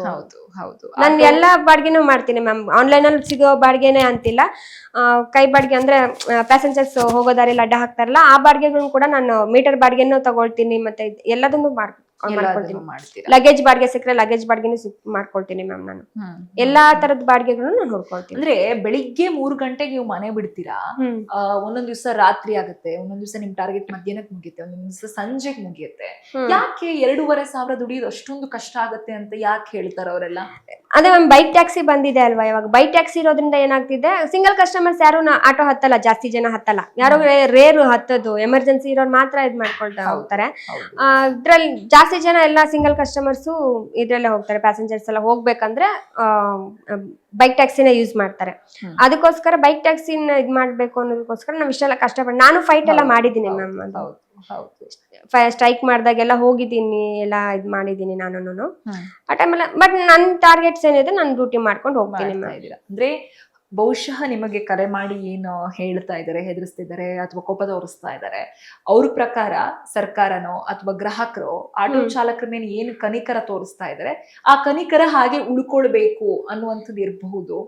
ಎಲ್ಲೋ ಒಂದ್ ಕಡೆ ಬಾಡಿಗೆ ಮಿಸ್ ಆಗತ್ತೋ, ಕಡಿಮೆ ಆಗತ್ತೋ, ಅಥವಾ ಸರ್ಕಾರ ಎಲ್ಲೋ ಒಂದ್ ಕಡೆ ಏನೋ ಒಂದು ಅವ್ರ ಏನು ಯೋಜನೆಗಳು ಬೇಕು ಅಂತ ಸ್ಟ್ರೈಕ್ ಮಾಡ್ತಾರೆ, ಅದೆಲ್ಲಾದ್ರೂ ಕೈ ತಪ್ಪಿಬಿಡತ್ತೇನೋ, ಓ ಆಟೋದಲ್ಲೇ ಇಷ್ಟು ಸಂಪಾದನೆ ಮಾಡಬಹುದಲ್ಲ ಅಂತ ಯೋಚನೆ ಬಂದ್ಬಿಡತ್ತೆ ಅನ್ನೋ ಒಂದಿಷ್ಟು ಗೊಂದಲಗಳು ಅವ್ರಿಗೆ. ಇನ್ನಷ್ಟು ಅಂದ್ರೆ ಆಟೋನ ನಂಬ್ಕೊಂಡು ಇವಾಗ ಇಷ್ಟೇ ಸಂಪಾದನೆ ಮಾಡ್ತೀನಿ, ಸಂಪಾದನೆಗೆ ಹೇಳಿದ್ರೆ ಇನ್ನೊಂದಷ್ಟು ಆಟೋಗಳು ಬಂದ್ಬಿಡ್ತಾರೆ. ಬಟ್ ನಾನೇನ್ ಹೇಳೋದಂದ್ರ, ಸಂಪಾದನೆ ಅವ್ರವ್ರದ್ದು ಇದು ಅಲ್ವಾ, ಅದು ಸಂಪಾದನೆ ಮಾಡ್ತಾರೋ ಬಿಡ್ತಾರೋ. ಇವಾಗ ನಾನು ಮಾಡ್ತೀನಿ, ಬೇರೆಯವರು ಮಾಡ್ಬೋದಲ್ವಾ. ನನ್ನಷ್ಟೇ ನನಗಿನ್ನ ಜಾಸ್ತಿನೂ ಸಂಪಾದನೆ ಮಾಡೋರು ಇರ್ತಾರಲ್ವಾ. ನಾನು ಅದನ್ನ ಹೇಳ್ತು, ಅದು ಸಂಪಾದನೆ ಮಾಡೋದು ಅವ್ರವ್ರು ಇಚ್ಛೆ. ಅದು ಅವ್ರು ಎಷ್ಟವರ್ ಆಚೆ. ಕೆಲವೊಬ್ರು ಡೇ ನೈಟ್ 2 ಅವರ್ ನಿದ್ದೆ ಮಾಡೋರು ಅಂತವ್ರು ಇದಾರೆ. ಮನೇಲಿ ಕಮಿಟ್ಮೆಂಟ್ಸ್ ಇರೋ ಅಂತವ್ರು, ಪ್ರಾಬ್ಲಮ್ ಇರೋ ಅಂತಾರ ಏನ್ ಮಾಡ್ತಾರ, ಕಷ್ಟದ ಪರಿಸ್ಥಿತಿ ಇರುತ್ತೆ. ಕೆಲವೊಬ್ರು ಡೇ ನೈಟ್ 2 ಡ್ಯೂಟಿ ಮಾಡೋರು ಇದಾರೆ. ಕೆಲವ್ರು ಒಳ್ಳೆ ರೆಸ್ಪಾನ್ಸ್ ಮಾಡಿದಾರೆ. ಆದ್ರೆ ಇನ್ ಕೆಲವೊಬ್ರು ತರ ಬ್ಯಾಡ್ ಕಮೆಂಟ್ಸ್ ಹಾಕೋದು ಆತರ ಎಲ್ಲ ಮಾಡ್ತಾ ಇರ್ತಾರೆ. ಹೌದು, ಬಹುಶಃ ನಾನು ಅದೇ ಹೇಳಕ್ ಬಂದೆ, ಜಾಸ್ತಿ ದುಡಿತೀವಿ ಅಂತ ಸುಳ್ಳು ಏನು ಹೇಳಿ ಅಥವಾ ಸುಳ್ಳು ದಾಖಲೆಗಳನ್ನ ತೋರಿಸಿ ಆಗುವಂತಹ ಲಾಭ ಏನು? ಬಹುಶಃ ಕಡಿಮೆ ಆಗ್ತಿದೆ, ಕಣ್ಣೀರ್ ಹಾಕಿದ್ರೆ ಇನ್ನೊಂದ್ ಮಾಡಿದ್ರೆ ಕನಿಕರ ಬೇರೆಯವ್ರು ತೋರಿಸ್ತಾರೆ ಅಂತ ಹೇಳ್ಬೋದು. ಜಾಸ್ತಿ ಆಗ್ತಿದೆ ಅನ್ನೋದ್ರಿಂದ ಅದನ್ನ ಜಾಸ್ತಿ ಆಗ್ತಿದೆ ಅಂತ ಹೇಳಿದ್ರೆ ನಮ್ಗೆ ಎಫೆಕ್ಟ್ ಆಗೋದಲ್ವಾ. ಸುಳ್ಳು ಹೇಳ್ಕೊಂಡ್ರೆ ನಮಗೆ ಅದಿದಲ್ವಾ. ನಾಳೆ ದಿನ ಯಾರಾದ್ರೂ ಇವಾಗ ತುಂಬಾ ನಾನು ಅಷ್ಟು ಸಂಪಾದನೆ ಮಾಡ್ತೀನಿ, ಇಷ್ಟು ಸಂಪಾದನೆ ಮಾಡಿ, ಇನ್ಕಮ್ ಟ್ಯಾಕ್ಸ್ ರೈಡ್ ಆಗ್ಬೋದಲ್ವಾ ನಮ್ಗೆ, ಆತರನೂ ಆಗ್ಬೋದಲ್ವಾ. ಬ್ಯಾಂಕಿಂಗ್ ಇದಾಗ್ಬೋದಲ್ವಾ, ಟ್ಯಾಕ್ಸ್ ಅವರು ನೋಡ್ಕೋಬೋದಲ್ಲ. ಅದಕ್ಕೆ ಅದ್ರ ಹೇಳೋದೇನಿದೆ, ಬಟ್ ನಮ್ಗೆ ಇಷ್ಟಿದೆ. ಬಟ್ ನಮ್ಗೆ ಅಷ್ಟು ಟಾರ್ಗೆಟ್ ಇರುತ್ತಲ್ವಾ, ಅಷ್ಟು ಕಮಿಟ್ಮೆಂಟ್ಸ್ ಇರ್ತಾವಲ್ಲ ಮನೇಲಿ. ಸಂಪಾದನೆ ಮಾಡ್ತಾರೆ, ಎಷ್ಟು ರೌಂಡ್ ಫಿಗರ್ ನೋಡಿದ್ರೆ ಆಗಲ್ಲ. ಅಲ್ಲಿ ನಾವ್ ಏನೇನಕ್ಕೆ ಅದನ್ನ ಖರ್ಚು ಮಾಡ್ತೀವಿ ಅನ್ನೋದು ಮುಖ್ಯ ಅಲ್ವಾ. ಅದು ಖಂಡಿತ ಹೌದು. ಈಗ ನೀವು ಒಳ್ಳೆ ಸಂಬಳ ದುಡಿತಾ ಇದ್ದೀರಾ, ಸಂಸಾರ ಚೆನ್ನಾಗಿದೆ, ಮಕ್ಕಳು ಒಳ್ಳೆ ರೀತಿಯಲ್ಲಿ ಸ್ಕೂಲು ಕಾಲೇಜು ಅಂತ ಹೋಗ್ತಾ ಇದಾರೆ, ಹಸ್ಬೆಂಡ್ ಅವ್ರ ಪಾಡಿಗೆ ಅವ್ರು ದುಡಿತಾ ಇದ್ದಾರೆ, ನಿಮಗೆ ಸಪೋರ್ಟ್ ಮಾಡ್ತಾ ಇದಾರೆ. ಈಗ ನಿಮ್ಮ ಲೈಫ್ ಹೇಗಿದೆ ಅನ್ಸುತ್ತೆ? ಖುಷಿಯಾಗಿದೆ ಮ್ಯಾಮ್, ತುಂಬಾ ಖುಷಿಯಾಗಿದೆ. ಚೆನ್ನಾಗಿದೆ, ಇವಾಗ ಮೊದ್ಲಿಗಿನ್ನ ಚೆನ್ನಾಗಿದೀವಿ ಮ್ಯಾಮ್. ನಾವು ಅದು ಗಂಜಿ ಕುಡಿತೀವೋ ಬಿರಿಯಾನಿ ತಿಂತೀವೋ ಗೊತ್ತಿಲ್ಲ ಆದ್ರೆ ಮನೇಲಿ ಖುಷಿಯಾಗಿದ್ದೀವಿ ಎಲ್ಲ ನೆಮ್ಮದಿಯಾಗಿ ಖುಷಿಯಾಗಿದ್ದೀರಾ, ಕಿರಿಕಿರಿ ಇಲ್ಲ, ಕಿರಿಕಿರಿ ಇಲ್ಲ, ನೋವಿಲ್ಲ, ಒಂದ್ ಚಿಕ್ಕ ಸಂಸಾರ ಹೇಗಿರ್ಬೇಕು ಹಂಗಿದೀವಿ. ಹಾಗಿದೆ. ಓಕೆ, ಇವಾಗ ನೀವು ಹೇಳಿದ್ರಿ ಓನರ್ ನಿಮ್ಮ ಹಸ್ಬೆಂಡ್ ಇಂದ ನೀವು ದೂರ ಇದ್ದಾಗ ಮಕ್ಕಳನ್ನ ಹಾಕೊಂಡಿದ್ದಾಗ ಓನರ್ ಒಂದಿಷ್ಟು ಜನ ಮನೆಯಿಂದನೇ ಖಾಲಿ ಮಾಡಿಸಿ ಕಳಿಸ್ಬಿಟ್ರು, ಏನೇನೋ ಕೆಟ್ಟ ಕೆಟ್ಟ ಮಾತುಗಳನ್ನ ಕೇಳ್ಬಿಟ್ರಿ ಲೈಫ್ ಅಲ್ಲಿ ಅಂತ. ಈಗ ಪ್ರೆಸೆಂಟ್ ನಿಮ್ಮ ಸಿಚುವೇಶನ್ ಹೇಗಿದೆ? ಅಂತ ಘಟನೆಗಳಿಂದ ಈಗ ದೂರ ಇದ್ದೀರಾ? ಹಾ, ಇವಾಗ ದೂರ ಇದೀವಿ ಮ್ಯಾಮ್. ಆತರ ಎಲ್ಲ ಪ್ರಾಬ್ಲಮ್ ಏನು ಇಲ್ಲ. ಇವಾಗ ಯಾರು ನಮ್ಮನ್ನ ಬೆಳ್ ತೋರಿಸಿ ಮಾತಾಡಲ್ಲ, ಚೆನ್ನಾಗಿ ರೆಸ್ಪಾನ್ಸ್ ಮಾಡ್ತಾರೆ. ಚೆನ್ನಾಗಿ ರೆಸ್ಪಾನ್ಸ್ ಮಾಡ್ತಾರೆ. ಮನೆ ಹತ್ರ ಇರೋರು ಅಷ್ಟೇ ಫ್ಯಾಮಿಲಿ ತರಾನೇ ಇದ್ದಾರೆ ಮ್ಯಾಮ್. ಎಲ್ಲ ಮನೆ ಹತ್ರ ಇರೋರು ಎಲ್ಲರೂ. Okay okay. ಅಂದ್ರೆ ಅವರು ರೆಗ್ಯುಲರ್ ಆಗಿ ನೋಡ್ತಾರೆ ನಾನು ಎಷ್ಟು ಗಂಟೆಗೆ ಹೋಗ್ತೀನಿ ಮನೆಯಿಂದ, ಎಷ್ಟು ಗಂಟೆಗೆ ಮನೆಗೆ ಬರ್ತೀವಿ. ಮನೆ ಹತ್ರ ಎಲ್ಲ ಚೆನ್ನಾಗಿ ಹೇಳ್ತಾರೆ, ಇಷ್ಟೊತ್ತಿಗೆ ಹೋಗ್ತೀರಕ್ಕ, ನಿಮ್ಮನ್ನ ನೋಡೋದೇ ನಾನು ಯಾವಾಗ್ಲೂ ನೋಡೋದು ನಿಮ್ ಮುಖನ ಅಂತ ಹೇಳ್ತಾರೆ. ಆತರ ಅಮಾವಾಸ್ಯಲ್ಲಿ ಚಂದ್ರನ್ ನೋಡ್ದಂಗ ಆಗುತ್ತೆ ನಿಮ್ ಮುಖ ನೋಡಿದ್ರೆ, ಯಾವಾಗ ಹೋಗಿ ಯಾವಾಗ ಬರ್ತೀರಾ ಅಂತೆಲ್ಲ ಕೇಳ್ತಾರೆ. ಸಮ್ಟೈಮ್ಸ್ ಯಾವುದೇ ಒಂದು ಹೆಣ್ಣಾಗಿರ್ಲಿ, ಆಟೋ ಚಾಲಕಿಯಾಗಿ ಅಂತಾನೂ ಅಲ್ಲ, ಯಾವುದೇ ಒಂದು ಕೆಲಸ ಮಾಡ್ತೀನಿ, ಒಂದು ಸ್ಪೋರ್ಟ್ಸ್ ಅಲ್ಲಿ ಹೋಗ್ತೀನಿ, ಏನೋ ಒಂದು, ಈಗ ಎಕ್ಸಾಂಪಲ್ ನಾವು ಇಂಡಿಯನ್ ಟೀಮ್ ಕ್ರಿಕೆಟ್ ಟೀಮ್ಗೆ ನಾನೊಂದು ಹುಡುಗಿ ನಾನು ಆಡ್ತೀನಿ ಅಂತಂದ್ರು ಕೂಡ ಸುತ್ತಮುತ್ತ ಇರೋರು, ಸಮಾಜದಲ್ಲಿರೋರು ತುಳಿಯೋರು ಇರ್ತಾರೆ, ಆಡ್ಕೊಳ್ಳೋರು ಇರ್ತಾರೆ, ನೆಗೆಟಿವ್ ಕಾಮೆಂಟ್ಸ್ ಹಾಕೋರು ಇರ್ತಾರೆ. ಅಂತಹ ಸಿಚುವೇಶನ್ಗಳನ್ನೆಲ್ಲ ಎದುರಿಸ್ಕೊಂಡೆ ಪ್ರತಿಯೊಂದು ಹೆಣ್ಣು ಬಂದಿರ್ತಾಳೆ. ನಿಮ್ಮ ಸಿಚುವೇಶನ್ ಕೂಡ ಅದರಿಂದ ಏನು ಹೊರತುಪಡಿಸಿಲ್ಲ, ಅದಕ್ಕೆ ಸಂಬಂಧಪಟ್ಟ ಹಾಗೆ ಇತ್ತು. ಅಂಡ್ ಅದನ್ನ ನೀವು ಕೂಡ ನೋಡಿದೀರಾ. ಈಗ ಎಲ್ಲವನ್ನ ಮೆಟ್ಟಿ ತುಳಿದು ಒಂದು ಸ್ಥಾನಮಾನ ಗಳಿಸ್ಕೊಂಡಿದ್ದೀರಾ, ಒಂದು ರೆಸ್ಪೆಕ್ಟ್ ಗಳಿಸ್ಕೊಂಡಿದ್ದೀರಾ, ಆ ಜಾಗದಲ್ಲಿ ಈಗ ನಿಂತಿದ್ದೀರಾ ನೀವು, ಅದನ್ನೆಲ್ಲ ತುಳುಗ್ ನಿಂತಿದ್ದೀರಾ. ಹೇಗೆ ಅನಿಸ್ತಾ ಇದೆ ನಿಮಗೆ? ಮ್ಯಾಮ್, ನಾನ್ ಆಟೋ ಸ್ಟಾರ್ಟ್ ಮಾಡಿದಾಗ ಕೆಲವೇ ಜನಗಳಿದ್ರು, ಅಂದ್ರೆ ಲೇಡಿ ಡ್ರೈವರ್ಸ್ ಸಂಖ್ಯೆ ಕಮ್ಮಿ ಇತ್ತು ಅವಾಗ. ಆ ಟೈಮಲ್ಲಿ ಹೇಳ್ತಿದ್ರು, ನಮ್ ಬೇರೆಯವ್ರಿಗೆ ಹೇಳೋದಿರ್ಲಿ, ನಮ್ಗೆ ಹೇಳ್ತಿದ್ರು, ನೀವೆಲ್ಲ ಬಂದ್ಬಿಟ್ಟು ನಮ್ ಬಾಡಿಗೆಗಳನ್ನ ಕಿತ್ಕೊಂಡ್ಬಿಟ್ರೆ ನಮ್ ಹೊಟ್ಟೆ ಮೇಲೆ ಹೊಡಿತಿದ್ದೀರಾ ನೀವೆಲ್ಲ ಬಂದು ಅಂತ ನಮ್ಗೆ ಹೇಳ್ತಿದ್ರು. ನಮ್ಮ ಆಟೋ ಡ್ರೈವರ್ಸ್ ನಮ್ಗೆ ಹೇಳ್ತಿದ್ರು, ಗಂಡ್ ಮಕ್ಳು ಡ್ರೈವರ್ಸ್ ಹೇಳ್ತಿದ್ರು, ನಮ್ ಬಾಡಿಗೆ ಎಲ್ಲ ಕಿತ್ಕೊಂಡು ನಮ್ಮ ಹೊಟ್ಟೆ ಮೇಲೆ ಹೊಡಿತಿದ್ದೀರಾ ನೀವು, ಆತರ ಎಲ್ಲ. ಯಾವ ತರ, ಹೇಗೆ ಅವ್ರ ಬಾಡಿಗೆನ ನೀವು ಕಿತ್ಕೊಳ್ಳೋದಂದ್ರೆ? ಅದೇ ಗೊತ್ತಾಗ್ತಿರ್ಲಿಲ್ಲ ನಮಗೆ. ನಮಗ್ ಬಂದಿದ್ ಡ್ಯೂಟಿ ನಾವ್ ಮಾಡ್ತಿದ್ವಿ, ಎಲ್ರಿಗೂ ಡ್ಯೂಟಿ ಕಾಮನ್ ಆಗಿ ಬಂದಿರೋದು, ನಮ್ಗೆ ಅಕ್ಸೆಪ್ಟ್ ಆಗಿದ್ ನಾವ್ ಮಾಡ್ತೀವಿ, ಅವ್ರಿಗೆ ಅಕ್ಸೆಪ್ಟ್ ಆಗಿ ಅವ್ರು ಮಾಡ್ತಾರಲ್ವಾ. ಆದ್ರಿಂದ ಈಗ ನಾವು ಹಂಗೆ ಹೇಳ್ತಿದ್ವಿ, ನಾವು ನಿಮ್ ತರನೇ ಬಂಡವಾಳ ಹಾಕ್ಬಿಟ್ಟು ನಾವು ಆಟೋ ತಗೊಂಡ್ ಬಂದಿರೋದು, ನಾವು ದುಡಿಯೋಕೆ ಬಂದಿರೋದು, ನೀವು ದುಡಿಯೋಕೆ ಬಂದಿರೋದು, ಅಂತದ್ರಲ್ಲಿ ನಿಮ್ ದುಡಿಮೆ ನಾವ್ ಹೆಂಗ್ ಕಿತ್ಕೊಳ್ತೀವಿ. ಕೆಲವ್ರು ಹೇಳ್ತಿದ್ರು, ಮನೇಲಿ ಮುಸ್ರೆ ತಿಕ್ಕೊಂಡ್ ಕುತ್ಕೋಬೇಕಾಗಿತ್ತು, ಮುಸ್ರೆ ತಿಕ್ಕೋಕ್ ಬದ್ಲು ನಮ್ ಜೊತೆಗೆ ಏನೋ ನಮ್ ಇದಕ್ಕೆ ಆಟೋಕ್ ಬಂದಿದ್ದೀರಾ, ನೀವು ಡ್ರೈವಿಂಗ್ ಬಂದಿದ್ದೀರಾ, ಯಾಕೆ ಮುಸ್ರೆ ತಿಕ್ಕೋ ಕೈ ಡ್ರೈವಿಂಗ್ ಮಾಡಿ ಸ್ಟೇರಿಂಗ್ ಹಿಡಿಬಾರ್ದು ಅನ್ನೋದೇನೋ ಗೊತ್ತಿಲ್ಲ. ಅದೇ ಆತರ ಇನ್ನು ಈ ಸಮಾಜದಲ್ಲಿ ಇನ್ನೂ ಅದೇ ಕೀಳ್ ಮೈಂಡ್ ಸೆಟ್ ಜಾಸ್ತಿ ಇದೆ. ಇವತ್ತೊಂದ್ರೆ ಶತಮಾನದಲ್ಲಿ ಇದೀವಿ.